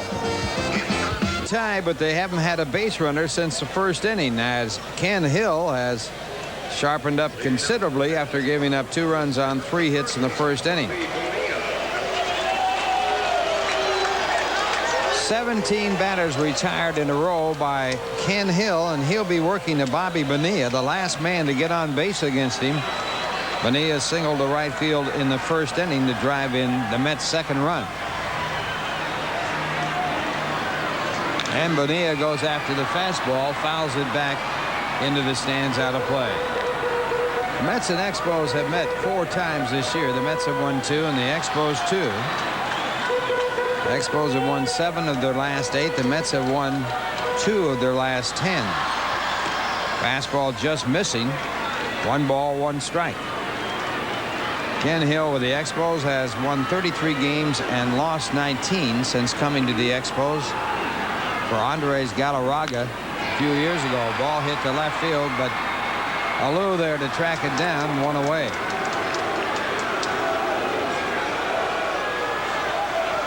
That will bring up Joe Orsulak, who has over 2. Twice he has grounded out to the first baseman. And a look at our Macy's National League scoreboard. Dodgers over the Cubs 2-1. The Cubs have lost 10 in a row. Phillies lead the Cardinals. The Phillies just ahead of the Mets. Cardinals in 3rd place. Pirates leading their ball game, and the Reds leading theirs. Base hit to left field as Orsulak comes up with a base hit, and the Mets have their 4th hit of the game.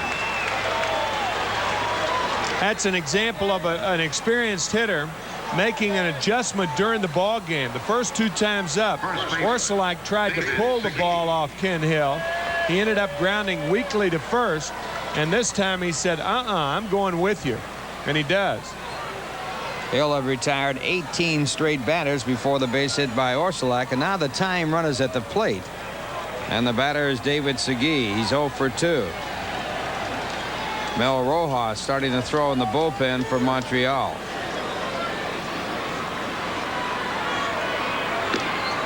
The fastball for ball 1. Hill's lifetime record against the Mets, 6-4. The Mets beat him twice last year. He did not win a game against the Mets.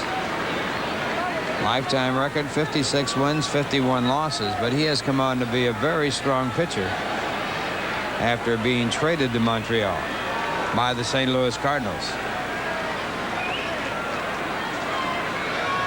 1 strike, make that 1 ball the count, and Hill to first. Career pitching records are kind of like earned run averages for relievers. They don't tell you the whole story. If you give a career record of a guy like Hill, you see he's right around 500, but it doesn't tell you what kind of pitcher he is right now. 1 ball, no strikes, and right on the outside corner, 1-1. Guy who came up and learning how to pitch with the St. Louis Cardinals. Everybody knew he had a good arm, such a good arm that he was traded for a future National League batting champ. Traded for Andres Galarraga 3 years ago. Galarraga hitting .370 last year, became the first Venezuelan batting champ. He did that with the Colorado Rockies, of course. And a drive down the right field line. A fair ball, extra bases. Walker over to play it off the fence, throws into the cutoff man. Orsulak to third and holding there, and the Mets have runners at 2nd and 3rd as Segui doubles. And the runner at second base represents the potential tying run. And Hill makes a mistake right here. The splitter is up in the strike zone. It allows Segui to turn on one. And Walker plays the carom rather well and holds Orsulak the third. But now you have a situation where Hundley would have been up. Chance to drive in some runs, but Todd was run from the ball game in the top of the 6th inning. Kelly Stinnett replaced him, and he'll bat for the first time. And of course, he's a right-hand batter. And that will be all for Ken Hill as they go to the right-hander in the bullpen, Mel Rojas. So Ken Hill out of the ball game after 6 1/3 innings. So far, he has given up 2 runs. The 2 runners on are his responsibility. And he has allowed just 5 hits, 3 in the first inning and 2 here in the 7th. This call to the bullpen is brought to you by 9X, and we'll be right back after these messages. Rojas 2-1 on the year. His 30th appearance of the season. He leads the Expos. Predictably, in that category, he has 10 saves. That's the one thing that you don't look for in Rojas. He actually is the leader. John Wetland only has 9, and Wetland was their ace in the bullpen last year. But Mel Rojas feels like he could be an effective short reliever for a lot of teams, and there are a lot of people who think the same thing. This guy has great stuff.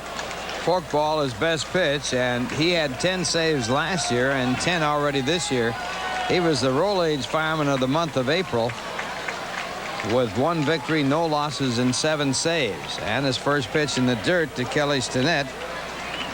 Ball 1. Stinnett hitting .286, 1 home run, 9 runs batted in. In Colorado, he caught all 3 ball games and had 8 hits and 13 at-bats, hitting .615. 1 ball, no strikes. Tying run at second base for the Mets, so they can get back in this game. So that takes a strike, and it's 1-1.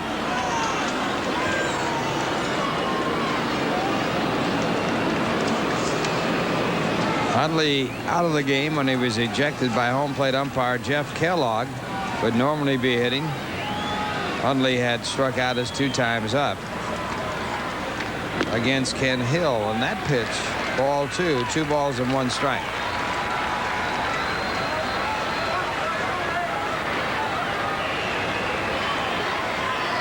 Mel Rojas, back on May the 11th, struck out the Mets in the 9th inning on 9 pitches, tying a major league mark. 26 times it's been done. 17 in the National League, 9 in the AL. And a check swing foul ball as Stinnett tried to hold up on that pitch. It got a piece of the bat. That evens the count at 2-2. Matter of fact, that ended the ball game. The last guy to end a game by striking out the side on 9 pitches was Bruce Sutter back on September 7th, 1977. Mel Rojas is related, a nephew of the Alou brothers. So a family affair, and he strikes out. Stinnett on the forkball, and that's a big strikeout. Well, that's the one thing that Rojas and a pitcher of his ilk can give you. He can give you a strikeout, and that could be very important with a runner at third and less than 2 outs. Instead of a ground ball, you pick up a run here. Rojas comes in and strikes out Stinnett. That'll leave it up to Ryan Thompson. Thompson 0 for 2 in the game with a strikeout. Joe Kerrigan, the pitching coach, out to talk to Rojas. To talk to Ryan Thompson. That's another way you can speed up the game. Once you bring in a relief pitcher, I think a manager or a pitching coach should be allowed 1 more trip out there, not 2. Tell him what you have to tell him when he's out there instead of going out once he comes in the game. I mean, he's only worked the 1 guy. Good idea. And that pitch in the dirt, a good block on it by Fletcher to save a run. Ball 1. Don't believe there's any thought by Montreal of walking Thompson here to get to a pinch hitter. The pitchers do up next. You pitch around a guy with a guy at third base, and that could be a wild pitch. Good play by Darren Fletcher, the catcher. Thompson, one of the hottest batters in the National League at this point. And he goes after that forkball and fouls it down. 1 ball and 1 strike. He had a 7-game hitting streak stopped last night when he went 0 for 2. It's a career high for him. And in the 7 games, he had .448 with 3 home runs and 10 runs batted in. He is second in RBI ratio in the National League. So in the position here to increase that ratio as he takes inside 2 balls and 1 strike. Jeff Bagwell 1 percentage point ahead of him as Lindemann comes out to the on-deck circle to bat for the pitcher, Jim Lindemann. 2 balls, 1 strike. Thompson takes ball 3, and it's 3-1. Brian Thompson with a 3.8 RBI ratio. That's 1 run batted in every 3.8 at bats. He has driven in 45 runs, tied for 7th in the National League, and he leads the club in home runs and runs batted in. 13 home runs, 45 runs batted in. So with a 3-1 count in his favor, Mel Rojas sets up again as Bobby Jones looks on. Ground ball, and it's a great play at third by Berry to throw to first in time, and that play keeps the Mets from scoring at least the tying run. Berry at third base with a great play to turn the Mets away in the 7th inning. The score at the end of 7, Montreal 4, the Mets 2, and we'll return right after this message.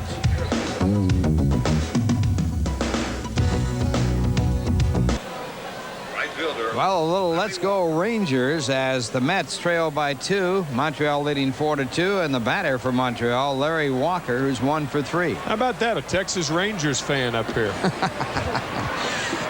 And the first pitch to Walker, ball one. He's at the wrong ballpark. He's about 2,000 miles away from home, huh? He probably thinks he's at the ballpark at Arlington. Walker with the double in the first inning leads the National League in 2 base hits. This time he hits it in the air to deep left field, but room for McReynolds to get back there to make the play.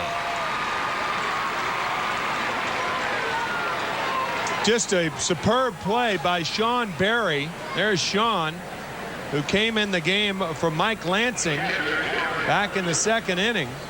Runners at 2nd and 3rd and 2 outs, and you called it right, Ralph. It's at least 1 run that he saved, and probably 2, and the inning would have continued. And this is one of those few times that a pitcher, if he had his druthers, he wouldn't be in there. I mean, Bobby Jones wishes he was out of the game right now. He's on the losing side right now. He could have got out of the game with a no decision for a pinch hitter. Or a win. Or a win. That's right. Possible win. And Jones working here in the 8th inning. The count 1-1 to Darren Fletcher, who is 0 for 3. Our Toyota American League scoreboard brought to you by courtesy of Toyota. Fletcher with a home run in last night's ball game off Mike Maddox. Takes that changeup way outside. 2 balls and 1 strike. Look at the Athletics and Mariners. There's something to be said about that ball game. We'll tell you about it. 3-1 the count to Fletcher with Will Cordero on deck.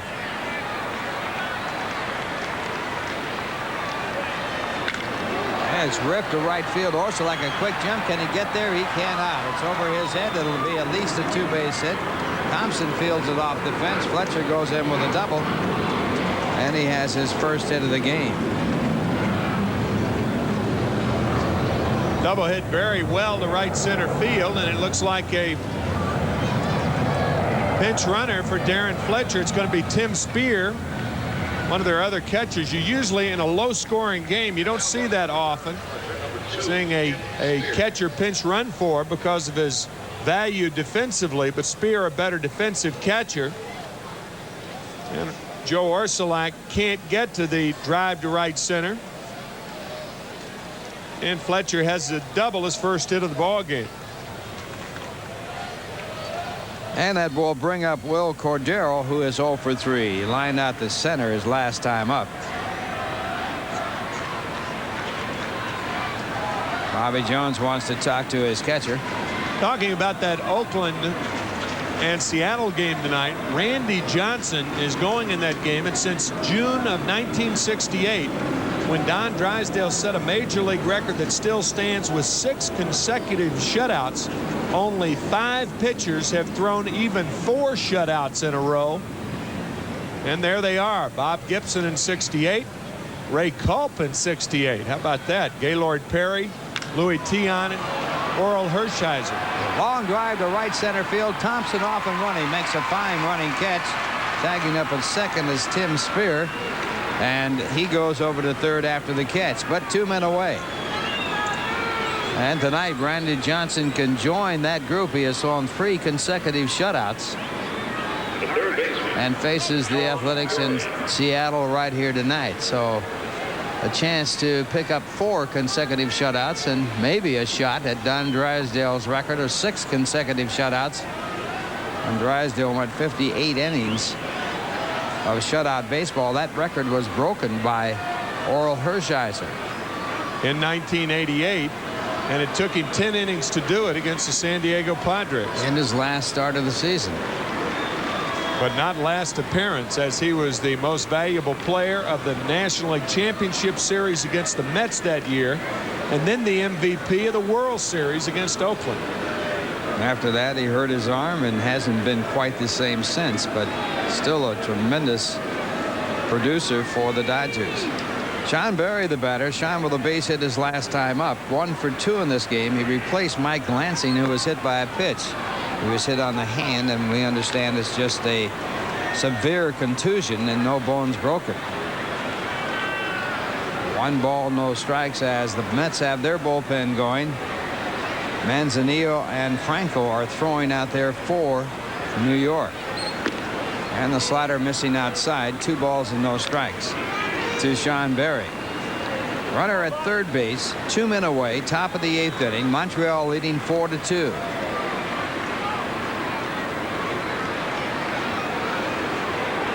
Working from the set position. I've never understood that, as Jones misses again. That's ball 3. 3 balls and no strikes. A runner on third and not taking the full windup. We've talked about it a lot, especially for a pitcher like Bobby Jones, who is much more effective from the windup because of his curveball.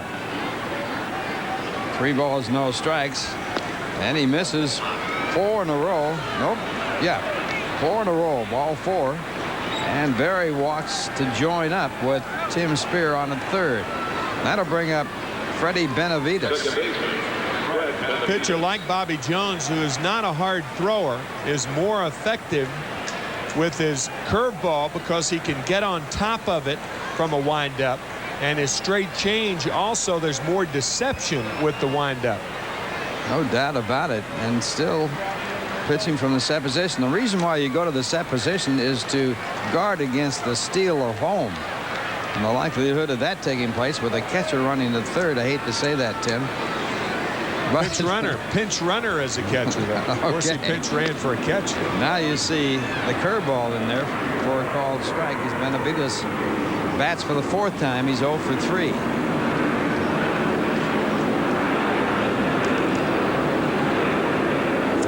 Saw Kelly Stinnett get in front of home plate and tell the infielders what he would do in case Sean Berry broke it first. The decoy play, hoping to trap the runner at first base into running towards second. It does work, but very seldom. 1 strike to count. Curveball again. 1 ball, 1 strike.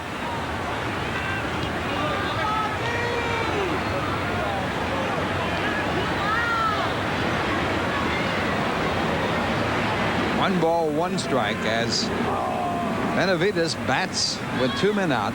Top of the 8th inning. Montreal leading 4-2.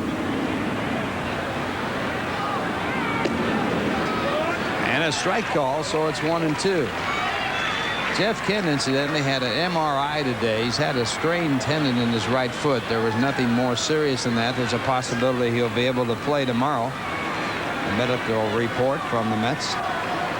1 ball, 2 strikes, and again the play of the fake to third and hoping to trap the runner at first. When Jones went toward third base, the runner at first base, Barry, went back to the bag. There's Jeff Kent, who will probably play tomorrow. There's one way outside, the runner going with a pitch, and he might get a stolen base on that one, although the Mets did not attempt to stop him. It's up to the official score. No, I think he gets a stolen base easy on that. And that's not indifferent. I mean, you don't want the runner stealing second. You're not indifferent about it. You care very much, even though the Mets didn't cover. And I'm not too sure that was a good idea, even though the pitch was a very difficult pitch. Oh, he blooped it into left field for a base hit. So that's why it's not a good idea. You cannot concede second base in a situation like that, regardless of who the hitter is, when you have when you're 2 runs down in the 8th inning. That's the way I look at it. I mean, the runner at third base is a catcher. You mentioned it yourself. Yeah. What's he going to do? What's a double steal going to be on? If it is, then execute it properly and don't allow him to score. I don't think there is any way that you can give Sean Barry second base in that situation. Little looper by Benavidez and 2 more runs scored. So it's now 6-2. And that'll bring up the pitcher, Mel Rojas. I mean, you've got one of the strongest throwing arms in the National League behind the plate.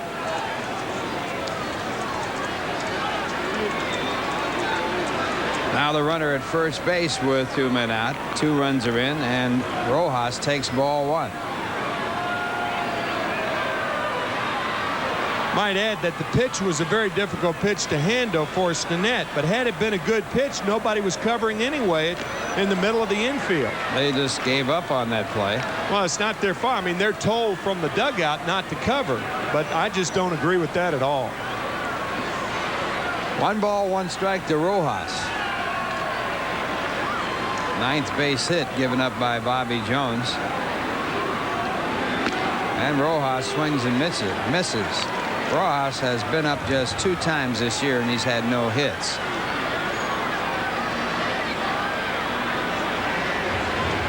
(102 pitches, 58 strikes). And the curveball gets him. That retires the side, but 2 big runs for the Montreal Expos. 2 hits and a walk. And the score at the end of 7.5 innings. Montreal 6, the Mets 2.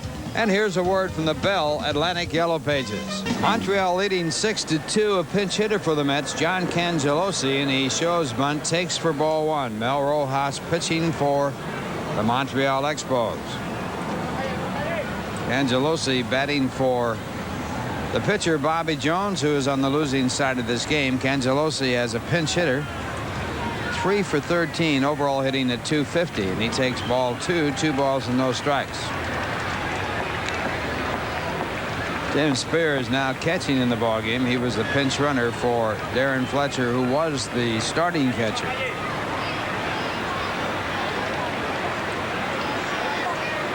The 2-0 pitch, ball 3, 3-0. Mets trailing by 4. That base hit by Benavidez after the runner had been allowed to go down untouched down to second, scoring 2 big runs in this game. There's a strike, 3-1.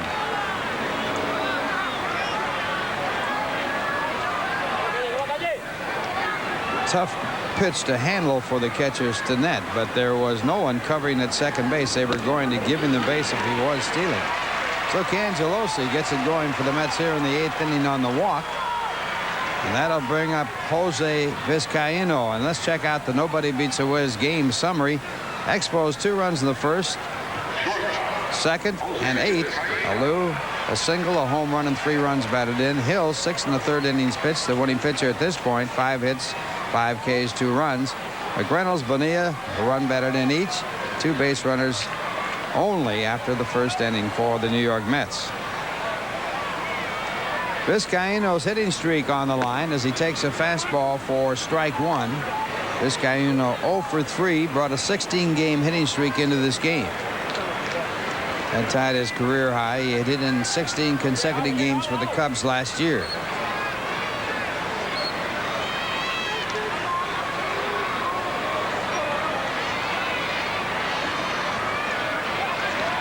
Angelosi chased back at first base.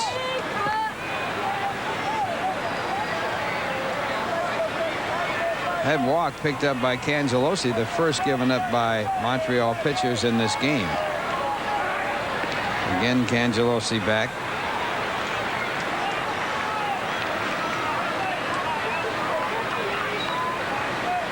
Wetland now throwing in the bullpen for Montreal.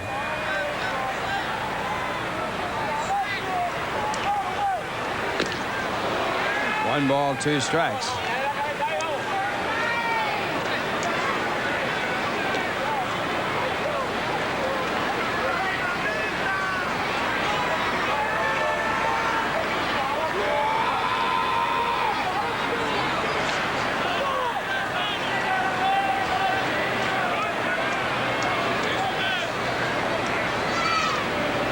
Mel Rojas with his next pitch, and it's hit in the air to left center field. A lot of hang time there as the center fielder Grissom gets over to make the catch. And that will be the first out of the inning for the Mets here in the 8th inning, and will bring up Fernando Phenia.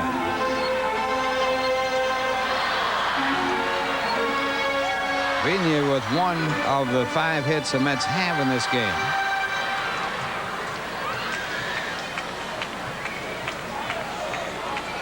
Singled the left field back in the first inning to start a 2-run rally for the Mets, and that's all they've been able to do.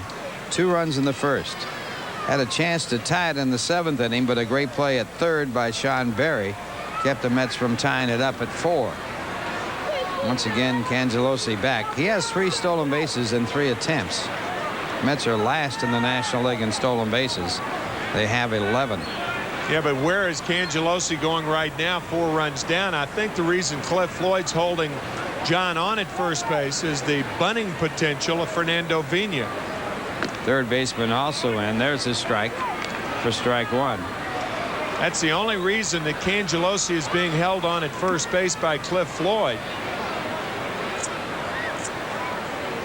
If he still holds him on with Kevin McReynolds up there, then I think it would be a bad play. Mac on deck, but Phenia will bunt a lot. Mets need base runners badly as a changeup by Rojas. This fork ball fools him completely, and it's strike 2.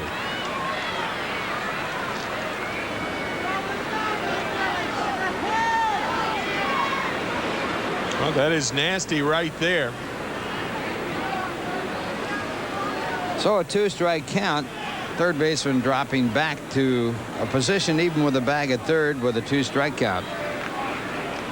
And he struck out, and he strikes out on the fork ball. So Rojas gets his 2nd out of the inning after giving up a walk to the leadoff batter, and that'll bring up Kevin McReynolds. Now Floyd still holding Cangelosi on, and I think that's a real bad play right there. I don't think Cangelosi is going to go anyplace. Instead of playing behind him, I think a first baseman could play in the line and play off about 3 steps, and still the runner, because of the possibility of a throw over there, he's not going to go anywhere. And McReynolds thinking about bunting to get on to give the Mets another base runner. Good idea. That's strike 1. McReynolds a very good bunter for base hits.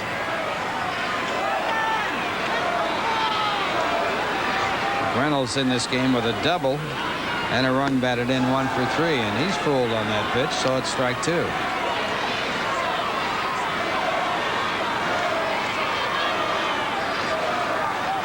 Now Rojas has that tumbler going for him. Ken Hill with 5 strikeouts on the night had a good fork ball, relieved by a better fork ball if possible. Rojas doesn't have the sinker that Hill has, but he can match him with the splitter. Foul ball keeps the count at strike 2.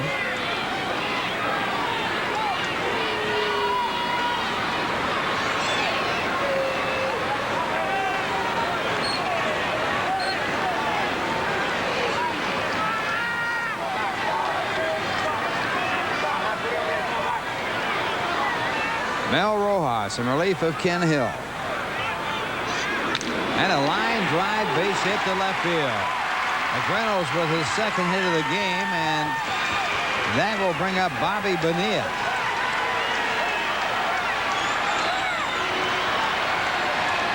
Rojas tried to sneak a fastball by McReynolds. Kevin said, And with Bonilla coming up, they're going to make a pitching change. Felipe Alou will go to his ace in the bullpen, John Wetland. So Rojas out of the game, and John Wetland will be coming in. Mets still need 4 runs to tie. They have runners at first and second. Bonilla at the plate with 2 men out. We're in the bottom of the 8th inning, and with a relief pitcher coming in, here's a word from Chemical.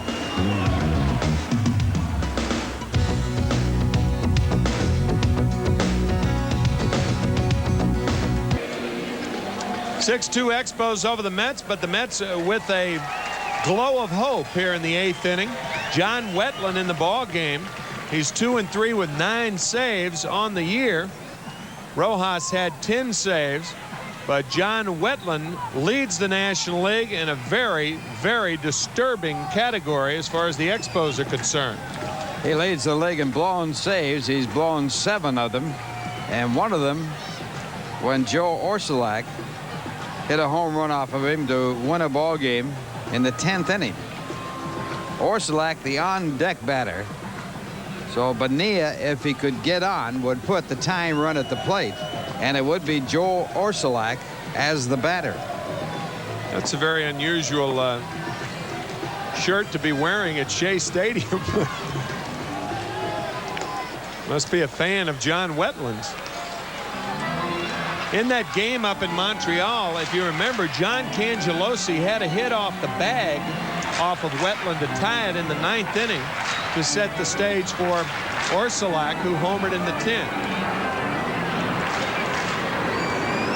So Cangelosi, the runner at second base, and behind him, Kevin McReynolds at first base, and Bobby Bonilla the batter, and Bonilla 1 for 3 in the game. He needs to get on to get the time run to the plate. 2 men out, bottom of the 8th inning. Wetland with a good fastball, and he goes to the fastball. Bonilla fouls it back into the stands. Paid attendance for tonight's game, 19,924. And Bonilla with a count of strike 1. Bonilla singled the drive in the Mets' second run in the 1st inning. Mets didn't have another hit in the game until the 7th inning when Orsulak singled. 1 strike to count. Curveball, it's in there perfectly. Strike 2. I think John Wetland's got the best overhand curveball in the National League. You just do not see rotation like that. That is a nasty, nasty curveball. 43 saves in 1993. And he goes back to the fastball. It rides too high. 1 ball and 2 strikes. He had 9 wins to go with his 43 saves last year. An earned run average of 1.37. Orsulak on deck. His 43 saves, a club record. Bounces the ball, a great block on it by Tim Spear, and the runners have to hold the count. 2 balls and 2 strikes. I think being a defensive replacement in a game is one of the more difficult jobs in baseball. It's twice as difficult when you're a defensive catcher as a replacement in a game, as Tim Spear is. That was just an absolutely brilliant block of that splitter from Wetland. 2 balls, 2 strikes to Bonilla.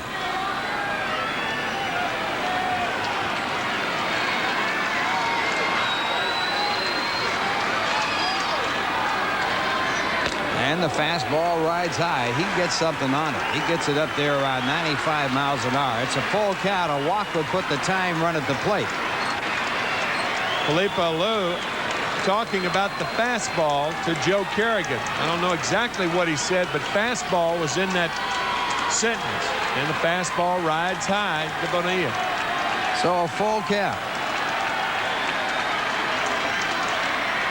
And it's ball 4, and the Mets do get the tying run at the plate, and the batter coming up, Joel Orsulak.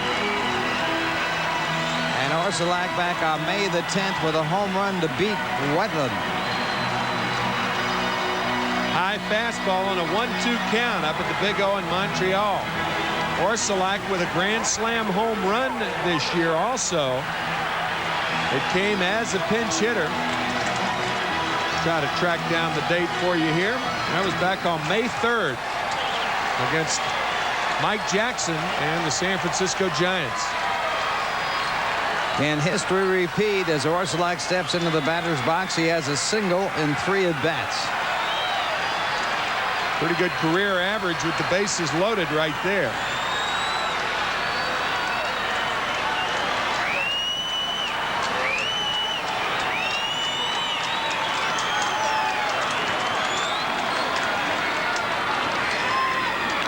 And the fastball, and Orsulak had home run on his mind as he takes a big cut at that fastball about letter high. The runner at third base, John Cangelosi. The runner at second base, Kevin McReynolds. The runner at first base, Bobby Bonilla. And Orsulak at the plate with 2 men out in the bottom of the 8th inning.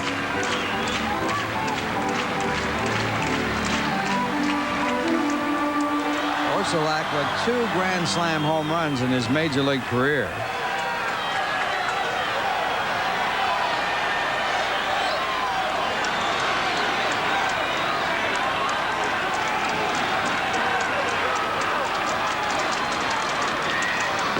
And a ball call, so it's 1-1. The Expos this year have had trouble in losing ball games in the opposition's last at bat. They have lost 10 games this year in the opposition's last at bat.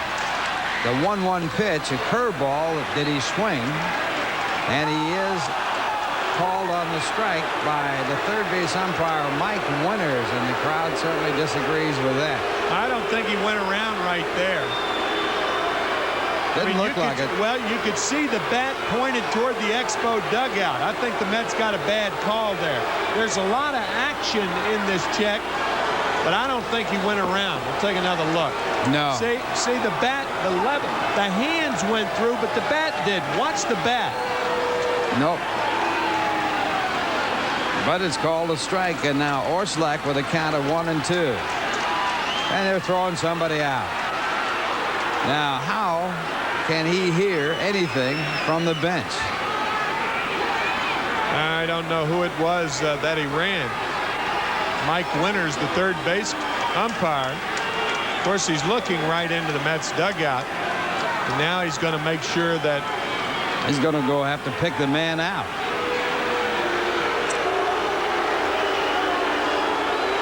This is over-involvement by the umpire. You talk about slowing up a game. This is really over-involvement. There's no way he could hear anything. He certainly could see gestures.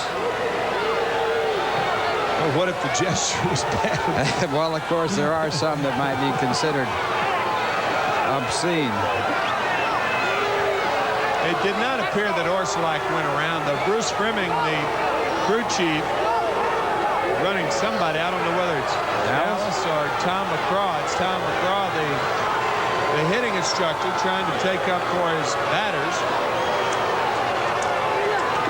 Well, the second Met ejected from this ball game. The first was Todd Hundley, and now Tom McGraw, the batting instructor of the Mets. 1-2 the count. 1 ball, 2 strikes. And the curveball hit off with a foot. It goes in the left field for a base hit. The Mets will get 2. Orsulak comes through again, and he puts the Mets within 2 as he singles in 2 runners.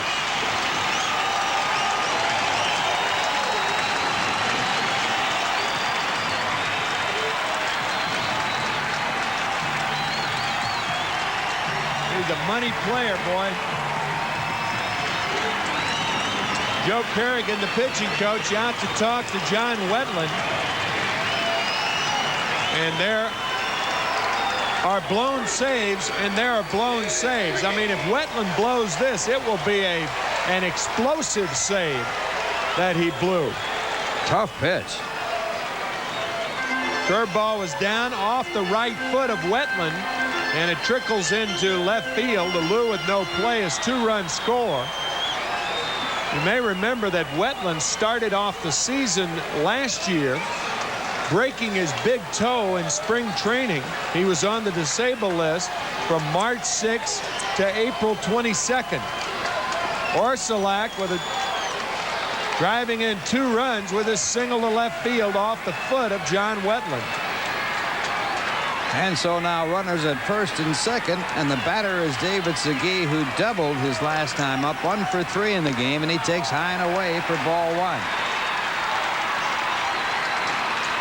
Now you're looking at a guy who's pitching with no confidence whatsoever right now, Ralph. Guy with great ability, as much as any relief pitcher in the National League in my mind. But he's not pitching with a lot of confidence, and obviously because of all those blown saves. Comes back with a fastball that's popped up into shallow left field. The shortstop Cordero is there, and he makes the catch, and that will end the inning. But the Mets get 2 back. And the score at the end of 8. Montreal 6, the Mets 4, and here's a word from Motorola. Mets leading, I should say, trailing by a score of 6-4. Some changes for the Mets. A new pitcher in. John Franco 1 and 2. The reason that he's in the game, he would have been in even if the Mets were still trailing by 4. And the reason for that is he has not pitched in 5 days. So Dallas trying to not only give him some work, hoping that he can hold the Expos here in the 9th, and that the Mets can muster at least 2 runs in the bottom half of the inning. And at first base, Joe Orsulak moving into first from right field. John Cangelosi will take over in right.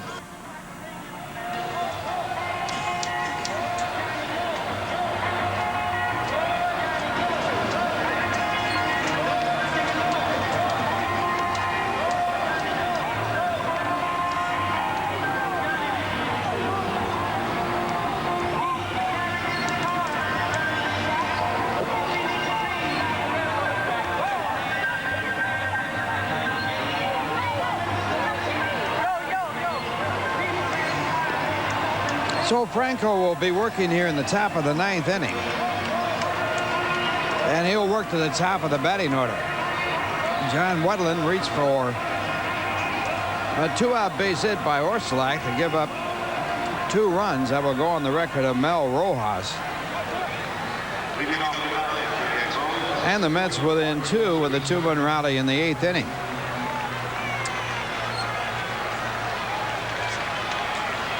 Marquise Grissom will be the leadoff batter for Montreal. He's 1 for 3 tonight with a walk and 2 runs scored. Franco in his 24th game of the year.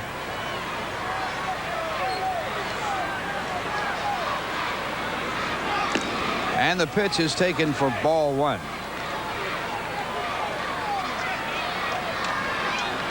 Franco now second in the National League in saves. Doug Jones has 16. Franco with 13 as the foul ball runs the count to 1 ball and 1 strike.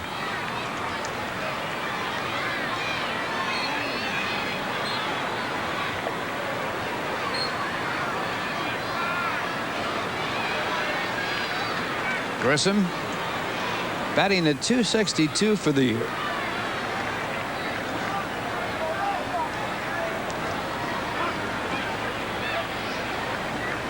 Grissom taking a lot of time in the batter's box.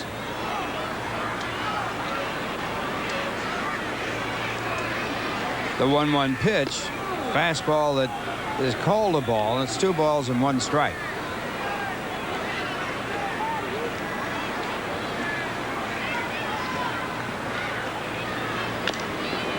And Franco with another good pitch. It's fouled down. The count 2-2.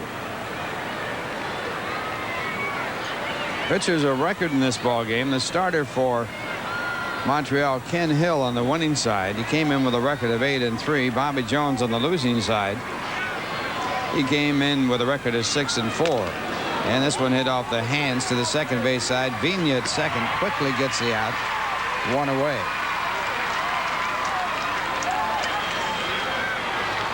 So Franco retires his first man. He wants another ball.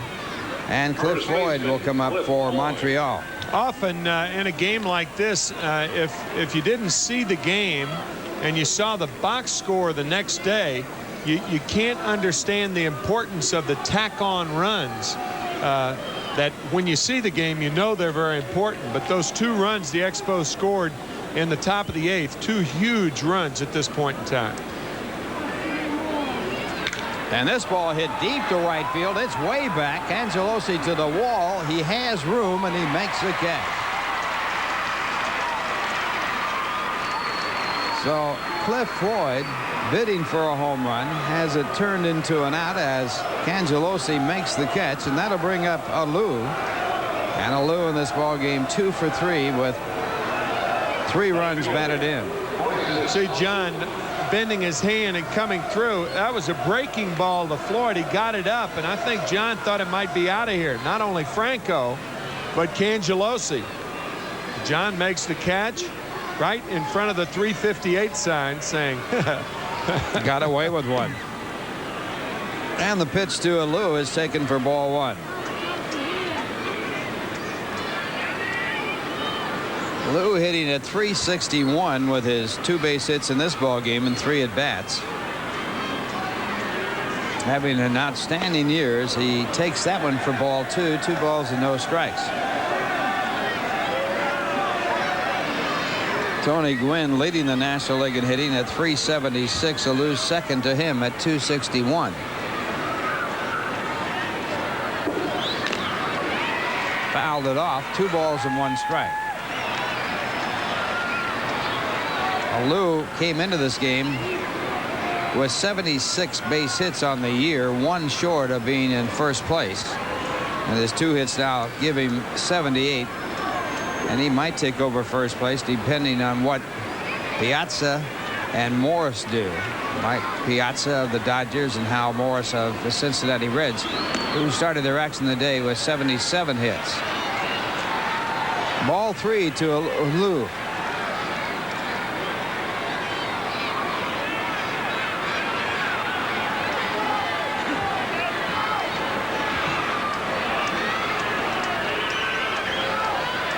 The 3-1 delivery, ball 4. So Alou walks, and that will bring up Larry Walker.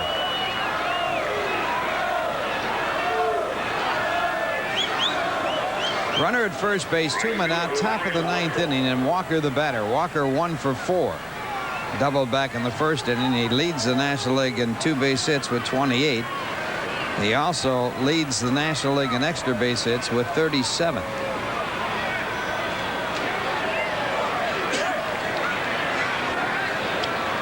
Alou, a good-sized lead at first, and Walker goes after the fastball.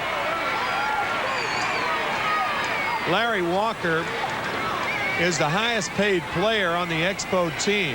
And for that reason, trade rumors have been circling around the right fielder all year long. Kevin Malone, the head of the player development system with Montreal, had a talk with Larry recently, about 3 weeks ago. And Larry vented his feelings. So did Kevin Malone. And Larry left the meeting with a better frame of mind. And Dave Van Horn, the Montreal broadcaster, was telling me that Larry felt a lot better after it. And they had Kevin Malone on the other night on national television up in Montreal. And they said, is there a possibility of Larry being traded? He said, absolutely. He's the highest paid player we have. We're not trying to move him. We don't want to move him, but we may have to move him. And with that said, Larry was in a better frame of mind because now realizing that he has nothing to do with his future.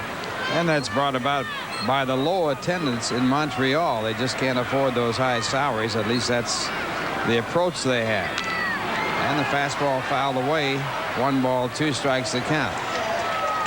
Walker, a native-born Canadian, and he fits the picture well by playing in Canada. One of the best players that Canada has ever produced. Another great Canadian player was Jeff Heath, if you remember that name from the 40s and 50s. Outstanding Canadian. George Selkirk, who played for the Yankees, also an outstanding Canadian player. Twinkle Toe Selkirk, he was known as. And a good fastball strikes him out. A walk and one left. We go to the bottom of the 9th inning. The Mets need 2 to tie. After 8.5 innings, it's Montreal 6, the Mets 4. Here's a word from Chemical. 6-4 Montreal lead. Mets baseball is being brought to you by Bud Light. If you want great taste that won't fill you up and never let you down, make it a Bud Light. By your Tri-State Jeep and Eagle dealers. There's only one Jeep, and it's only at your Tri-State Jeep and Eagle dealers. By Bell Atlantic, the Yellow Pages, 9 out of 10 people use the genuine Bell Atlantic Yellow Pages. Also by Chemical, expect more from us. And by Macy's, we're a part of your life. And it's the bottom of the 9th inning. The Mets trailing by 2. It'll be Kelly Stinnett to lead it off. Rally cap, rally time. John Wetland, the pitcher, and he misses with a fastball for ball 1. Wetland came in the game in the 8th inning. There's another rally cap. All right. Mets trying to turn this game inside out here in the 9th. 1 ball, no strikes to Stinnett, and he pulls it foul down the left field side. 1 ball and 1 strike. Stinnett in the ball game because Todd Hundley was ejected. And Stinnett batting for the 2nd time. He batted with runners at 2nd and 3rd, a chance to tie it in the 7th inning with 1 man out, and was struck out. Thompson followed him what looked like a tying of the game base hit, but he was robbed of a base hit by Berry, the 3rd baseman, and that ended the inning. Mets lost a chance to tie it, and then Montreal added 2 more runs to take a 4-run lead. The Mets got 2 of those back in the 8th, and now need 2 to tie here in the 9th inning. The count, 1 ball and 2 strikes. Catcher shifts outside. The curveball is fouled back into the stands. The count remains at 1-2. Stinnett will be followed by Ryan Thompson and then John Cangelosi.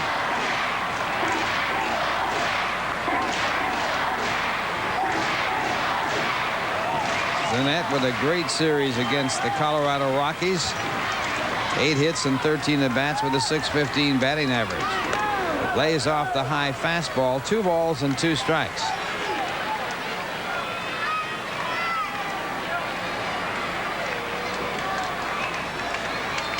John Wetland started his major league career with the Los Angeles Dodgers. The 2-2 pitch, it's fouled back out of play. The Dodgers traded him to Cincinnati. He never played for Cincinnati. He was traded immediately to the Montreal Expos.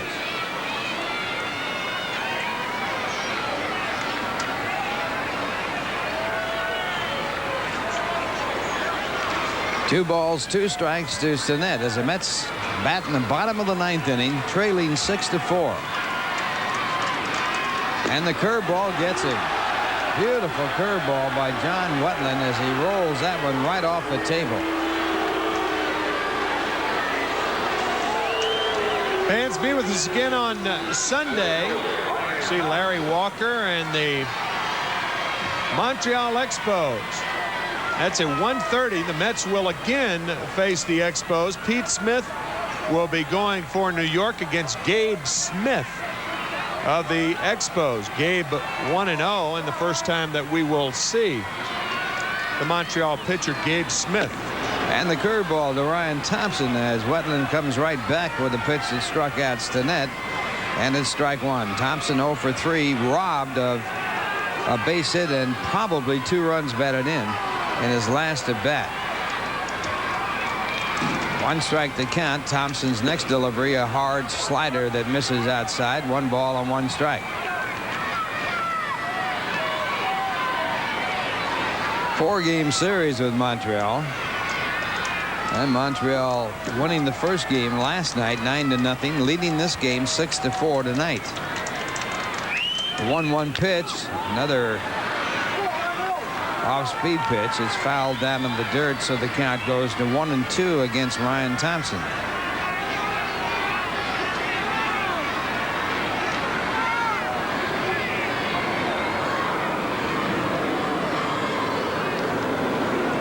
Montreal 3 games back of Atlanta, starting the action today.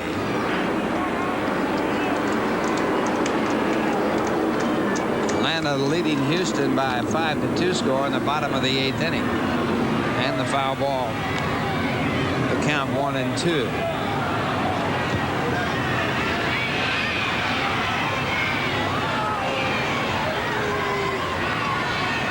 Ryan Thompson, a hot batter for the Mets. Needs to get on so the time run can get to the plate. And the fastball for ball 2. 2 balls and 2 strikes. On deck batter John Cangelosi, who was a pinch hitter in the 8th inning and walked and scored. Cangelosi staying in the game and now will be batting for the second time after Thompson. 2-2 the count. Curveball, did he swing? He did, and the home plate umpire makes the call, so 2 strikeouts here in the 9th inning, both on breaking balls, and the Mets are down to their last out. Yeah, he went too far, it appeared. Watch the bat head. Oh, yeah, that's easy. He draws it back, but there's a distinct difference in Ryan Thompson's swing and the one that Joe Orsulak had last inning, in my view. And now the batter will be John Cangelosi. Mets down to their last out. They need Cangelosi on base to get the time run to the plate. And the next batter from the Mets would be Jose Vizcaino, who is looking at his 16-game hitting streak go down the drain. Felipe Alou on the verge of winning his 200th victory for the Montreal Expos. 1 strike the count on Cangelosi. Wetland with his next pitch, a fastball, 1 ball and 1 strike.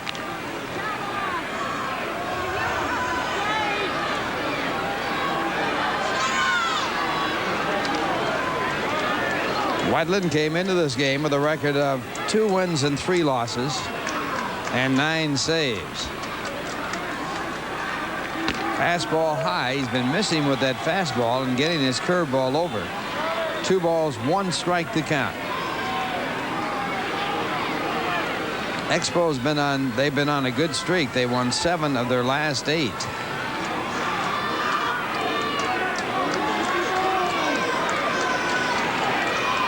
The 2-1 pitch. Cangelosi fouls the fastball back into the stands. The count moves along to 2-2. So now Wetland a strike away from ending the ball game.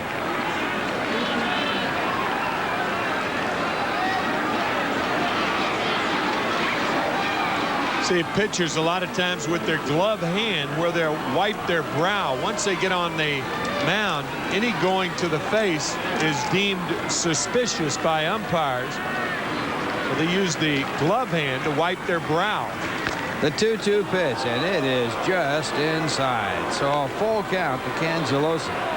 That was close. On deck batter Vizcaino.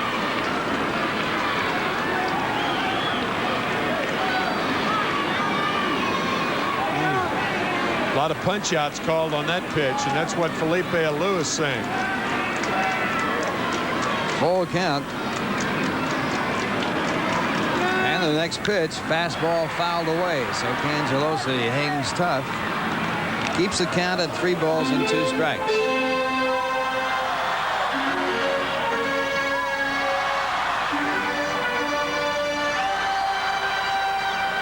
Expos led 2-0 after 1/2 inning. The Mets tied it at 2.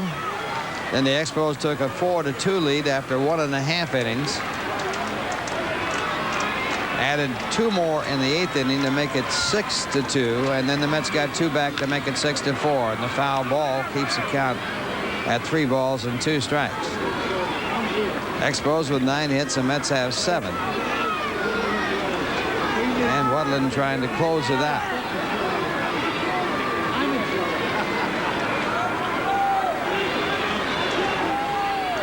Woodland's father, a well-known pianist in San Francisco and a former player in the Cub organization.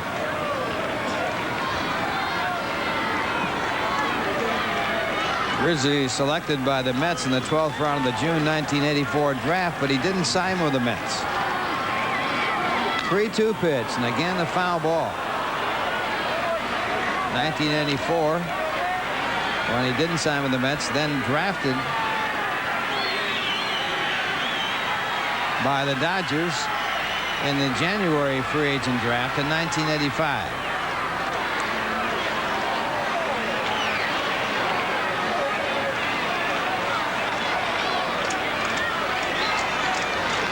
Three and 2 once again.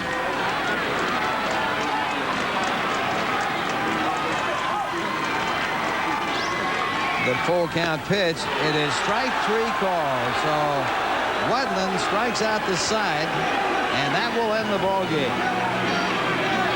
Angelosi unhappy with the call, but it goes, and the Mets lose it by a score of 6-4. Ken Hill, the winning pitcher, his record now 9-3. The losing pitcher was Bobby Jones, his record 6-5. We'll be back with a wrap right after this word from Bud.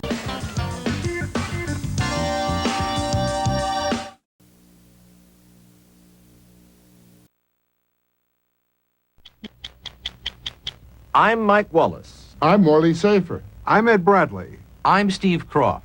I'm Mike Cordasco. I'm Michael Glickman. I'm Scott Simowitz. I'm Leslie Stahl. Those stories and Andy Rooney tonight on 60 Minutes. Ultimate Week with the New York Mets.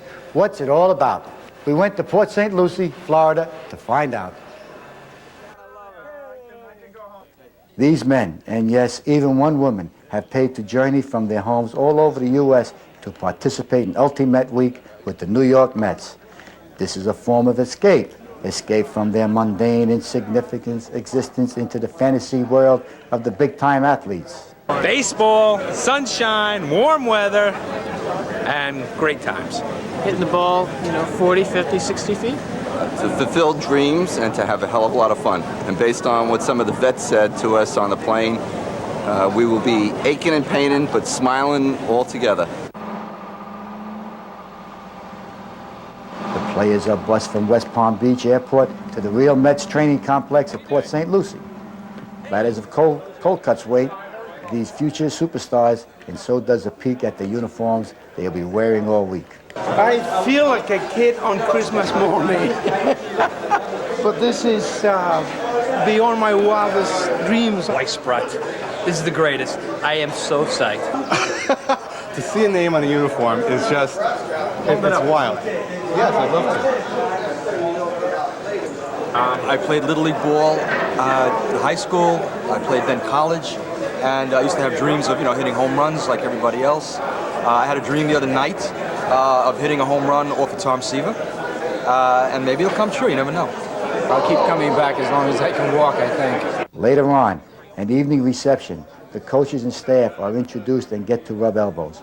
All week long, these rooms will be host many an evening tale of past baseball glory. Will be managed by one of the all-time greats, Joe Pignatano.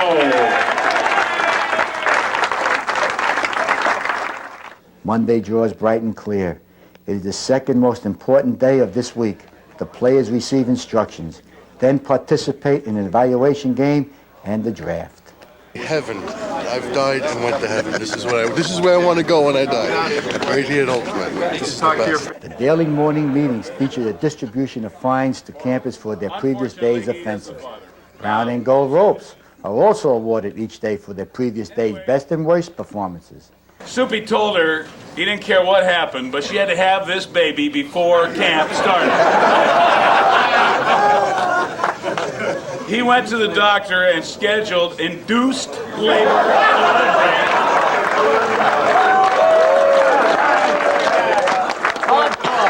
The campers especially enjoy humiliating each other, and so do the coaches. Notice how camper Dan Goldryer is overcome by emotion after receiving his award.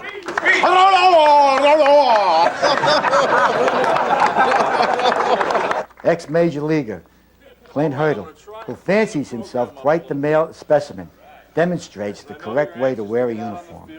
You can do the corporate thing and wear the shirt and the people that pay the checks, or if you're on the bench, as long as you look good, you got a chance to impress people. It's not good when your chin is the first thing that hit the ground when you slide, guys. Remember, the cup in front. Even if you don't wear them when you hit, they're nice in the back pocket. You trot those bases, it'll look like they're waving at people as you go by. Name always goes in the back, don't laugh. If you're left-handed, take your hat, just move it about 3 or 4 inches to the right. Maybe use both hands, okay? What we're looking at now is a somewhat finished product. Guys, have a great week, okay? Be careful out there. Stretching and exercises precede the instructional portion of the day. All the campers have arrived in excellent shape for the week's activity. I'm in shape, don't worry. Playing, having fun. Coaches and staff have the unenviable task of turning chicken patties into chicken salad. Throw a fastball by him and hang him a curve and he hits a rope. The only way to make your bat speed quick enough is by increasing the strength of the muscles you use to swing the bat. So how else would you do that?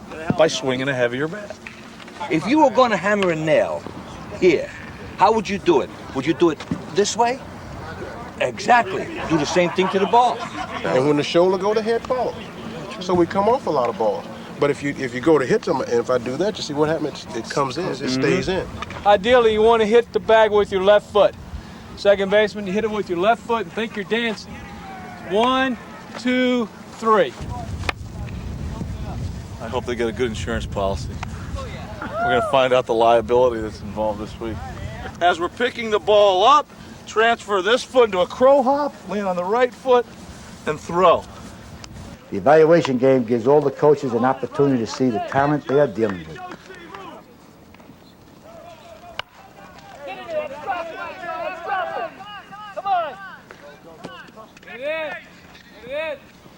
Coach Felix Mion best sums up the talent pool. Bueno, el talento que hemos visto hoy compara con el del año pasado. Esperamos que en estos próximos días se vea mucho mejor. The entire staff convenes that afternoon, methodically drafts players to form 10 teams.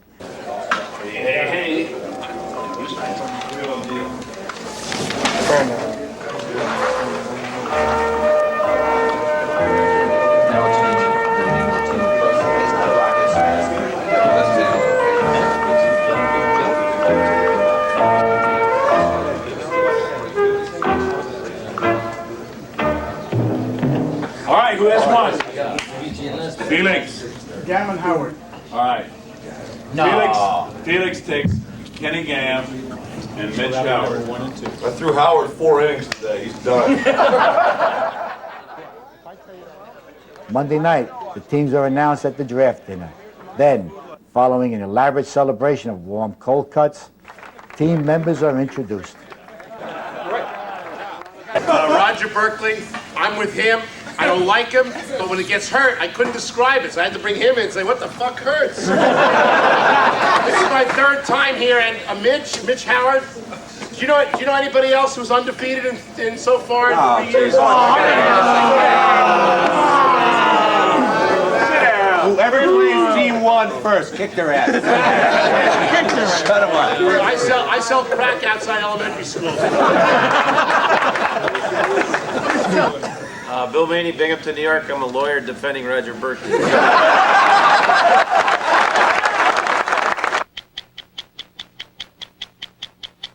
At Ultimate Week, the coaches and staff members are ex-Met players. It makes for an interesting week.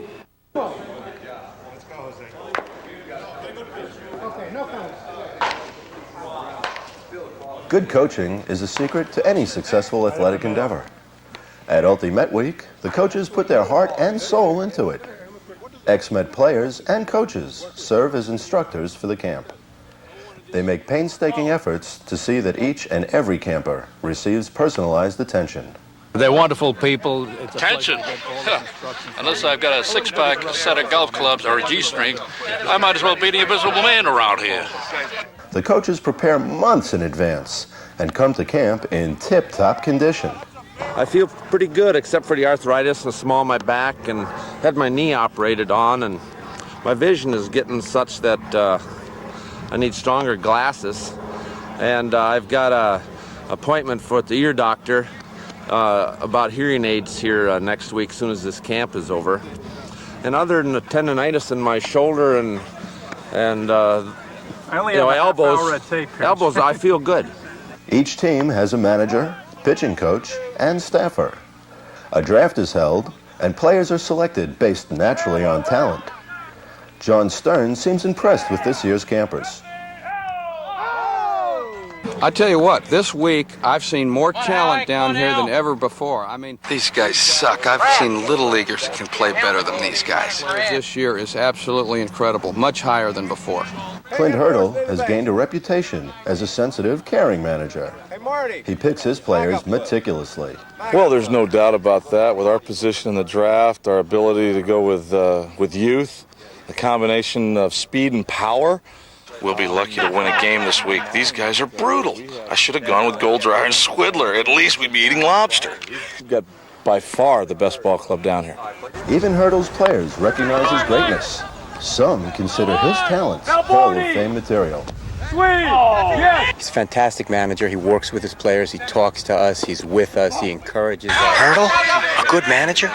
He couldn't manage a whorehouse on an army base. Fantastic person to be with. For many of the coaches, Ultimate Week is a chance to renew old acquaintances. Many of these ex-Mets seldom see each other except for this camp. Their enthusiasm seems genuine. Nice play, guys! Nice play! Oh, it is great. It's you're down here with a great weather and a great bunch of guys. Yeah, I hold my breath all year to see these guys. I couldn't stand them then, and I can't stand them now. It's a great week down here. Chuck Hiller is a camper favorite. While appearing a bit gruff on the outside, Chuck has a warm heart and easily recognizes baseball talent.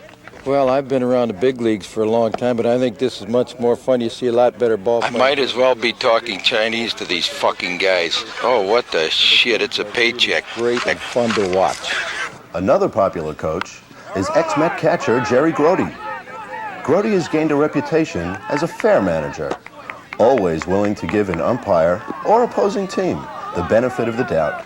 Oh, certainly. I come down here. Hell, I'll do anything to win. Have fun, bullshit. They're all great guys. They're all, the whole bunch of them. They just make it a really, really enjoyable week.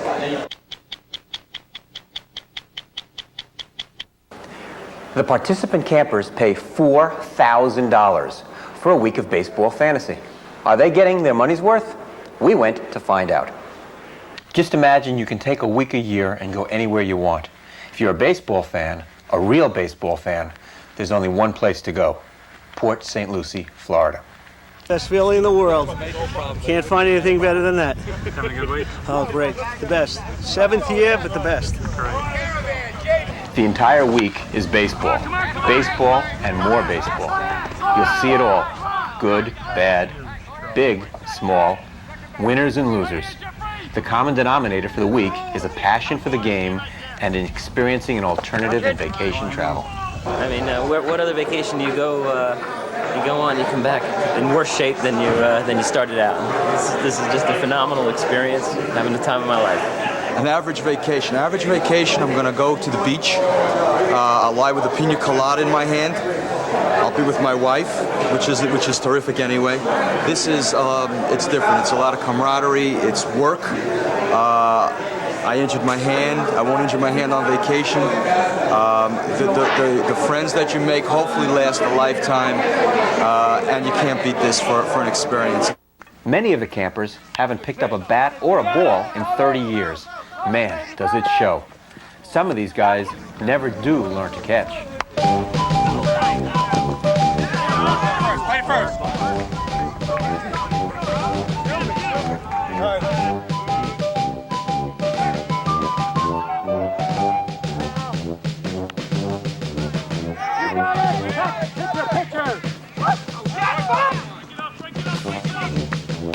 Go, go, go, go.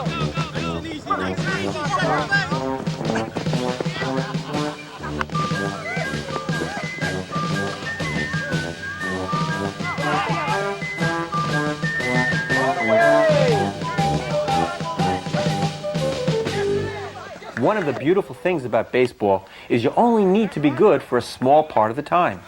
One good at bat or one good catch in a week will bring you back wanting to do it again and again. I had 2 strikes, and I was just looking to hit the ball and put it in play, and I kept my head down and swung easy, and thank goodness it stayed fair. And I'm very tired. That's a long run from home plate. Is that what you came down here for? Oh, it's just exactly what I came down for. My kid's coming down tomorrow, and I can't wait to tell them about it. Every single base.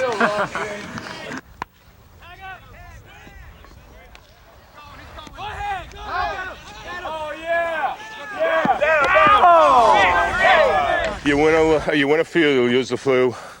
You lose a few. I don't know. I didn't sleep much last night. We were out with the guys and we were playing ball. And I'll tell you, it was hard seeing the ball this morning. If you catch me later this afternoon, maybe I'll see a little bit better.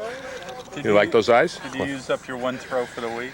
No, I think I can throw up later after lunch. So we'll catch you guys later. We're down by 3, but we're going to try now. Hey, let's go! Come on! Let's go! Come on! Well, it looked like a nice solid hit. I had to feel great. It felt wonderful. First time in 28 years, man.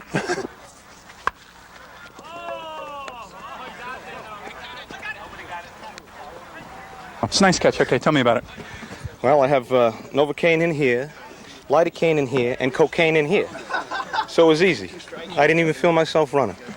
No, it was just a lucky catch. Just floated up, and right field called it, and I called it. Instead of crashing each other, we closed our eyes, and I got the ball.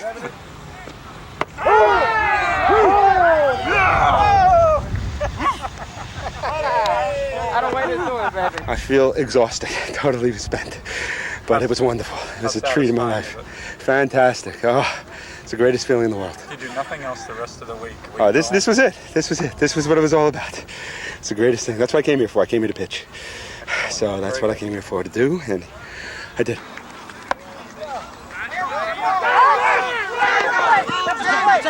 Oh, fuck! When the ball hit that guy's bat, what did you think happened? I said, oh my God, I got to get up. And there's no way I'm going to be able to do it. I was hoping it would go foul.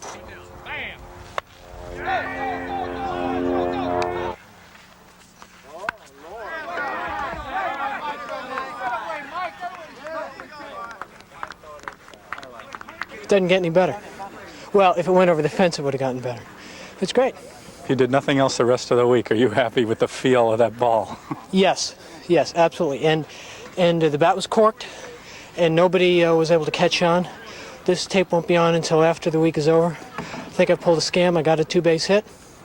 What more can I say?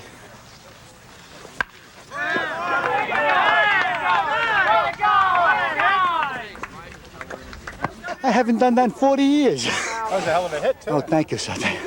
I just got connection, baby. I felt good. I see my boy gave me inspiration.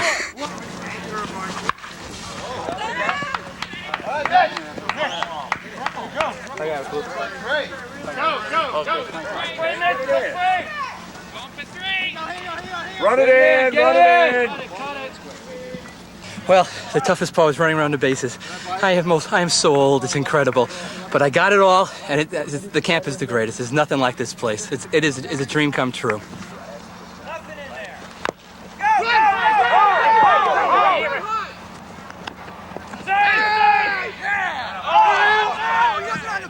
The teams are divided into 2 divisions, with the winners of each facing each other on Friday for the championship game. The competition is fiercer than you can think. Not only do the players get into it, but the coaches as well. Some even get thrown out of the game. From the field, you want to argue from the dugout. They got thrown out of the game. What was the problem? Disagreement between the umpire and myself. Difference of opinions. Something about a hidden ball deal? A hidden ball deal, yeah, and the rule book clearly states that for a hidden ball trick to be in effect, the pitcher has to be removed from the pitching mound, and they pulled the hidden ball trick with the pitcher on the mound, as the umpire clearly stated when I presented the question to him the first time. But after a conversation with the home plate umpire, he proceeded to come back and call my runner out anyway. What was the magic word that got you? You. The other ones were fine, but it was you that I think he had a problem with. So, Clint, you got the problem.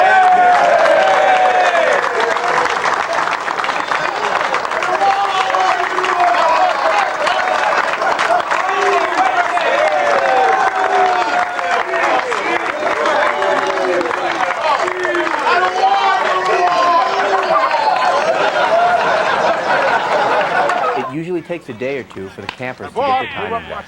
But once they get zoned in, the hits start to fall. If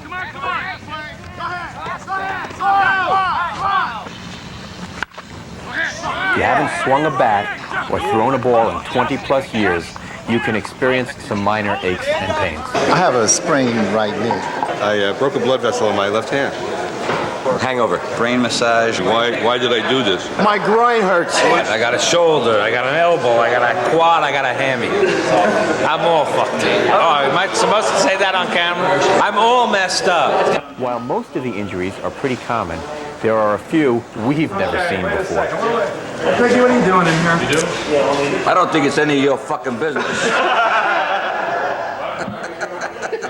Man experienced catching for the first time, and he's got a sore neck from holding his head up with the mask and helmet on. So nothing major, but something he's probably never felt before.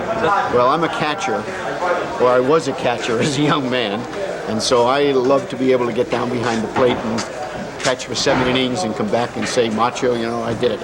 How old are you? 69. This year's championship game came down to a matchup between two powerful teams. Wayne Garrett's Retreads versus Felix Millon's Los Gatos. The game went back and forth over 9 grueling innings. On the strength of a pair of 3-run homers by Steve Lewis and Mitch Howard, Los Gatos took the championship. Thanks a lot. We needed that. Steve, we only wanted a single. Stevie, talk about it. Oxygen! Stevie, tell me about it, man. Oh, sweet. Stevie, what kind of pitch? Very sweet to help these guys out. What kind of pitch? They deserve it. What kind of pitch was it, Stevie? Who the hell knows? Yeah, Joey, yes, you come on, baby. Go, go. Good week, guys. Great Way to go, Ronnie. Great job. Good job. Baby. Good game. Nice. I'm not strong enough. The entire week has been a build-up to the Saturday game in the big stadium. The camper teams play an all-star team of ex-Mets for 3 innings.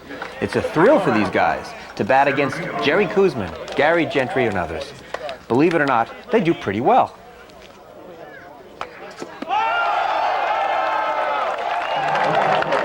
It felt great, but it's even more of a thrill pitching to Jerry Grody. Yeah? That's the thrill. You knew he was going to get I mean, I expected nothing to hit the ball. I got a little lucky. But the fact that Jerry Grody was catching me is the biggest thrill.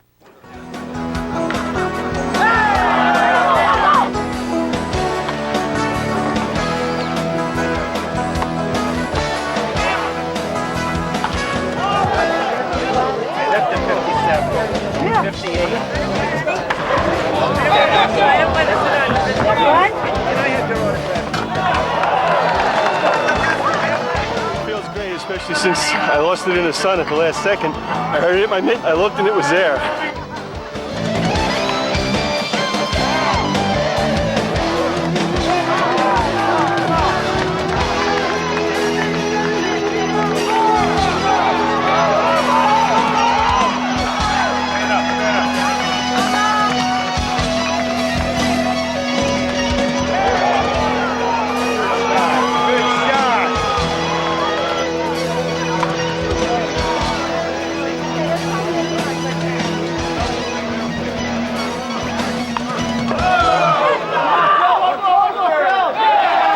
Now that you've seen just about all the baseball you would ever want to see, we sent our crack research staff to locate some of the week's more unusual plays. You may want to send the children out of the room. Make the play, make the play. I got it!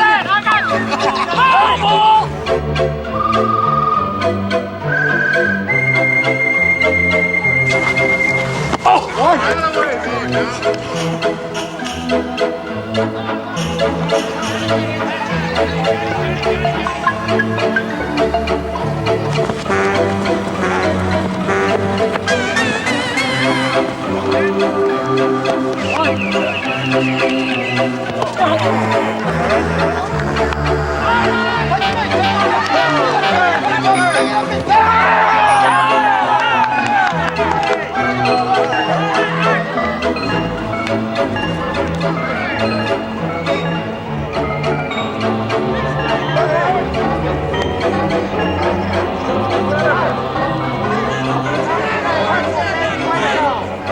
The week's final event is the awards banquet. Here, trophies are given out to the campers, from most valuable player to most durable. Fantasy camp, I'll tell you, a fantasy camp, rather than getting these players down here, bunch of retired wannabe jocks from New York that are hurt all the time, get some good-looking women, about 100 of them down here, and get a fantasy going for the coaches and the managers that have to manage these people. Okay, forget about fantasy camp. I tell you what, baseball's the all-American game. Bull crap. You don't see any all-Americans playing baseball, they all play football. And here's the awards. The Ty Cobb Award, Joe Critelli. Mr. Personality Award, Horatio Gandini. Cy Old Award, David Frand. Bob Euchre Award, C.J. Stickney. The Silver Glove Award, Joe Cordasco. The MVP Award, Kenny Gam. The Trainers Award, Danny Drubin. The Iron Man Award, Don Slocum. The Bruce Freilich Award, Red Nestor. Remember at the beginning of this segment, we asked whether Ultimate Week was all worth it? We'll leave you with these pictures and let you decide. Triple play. Way to go, nice throw, way to go.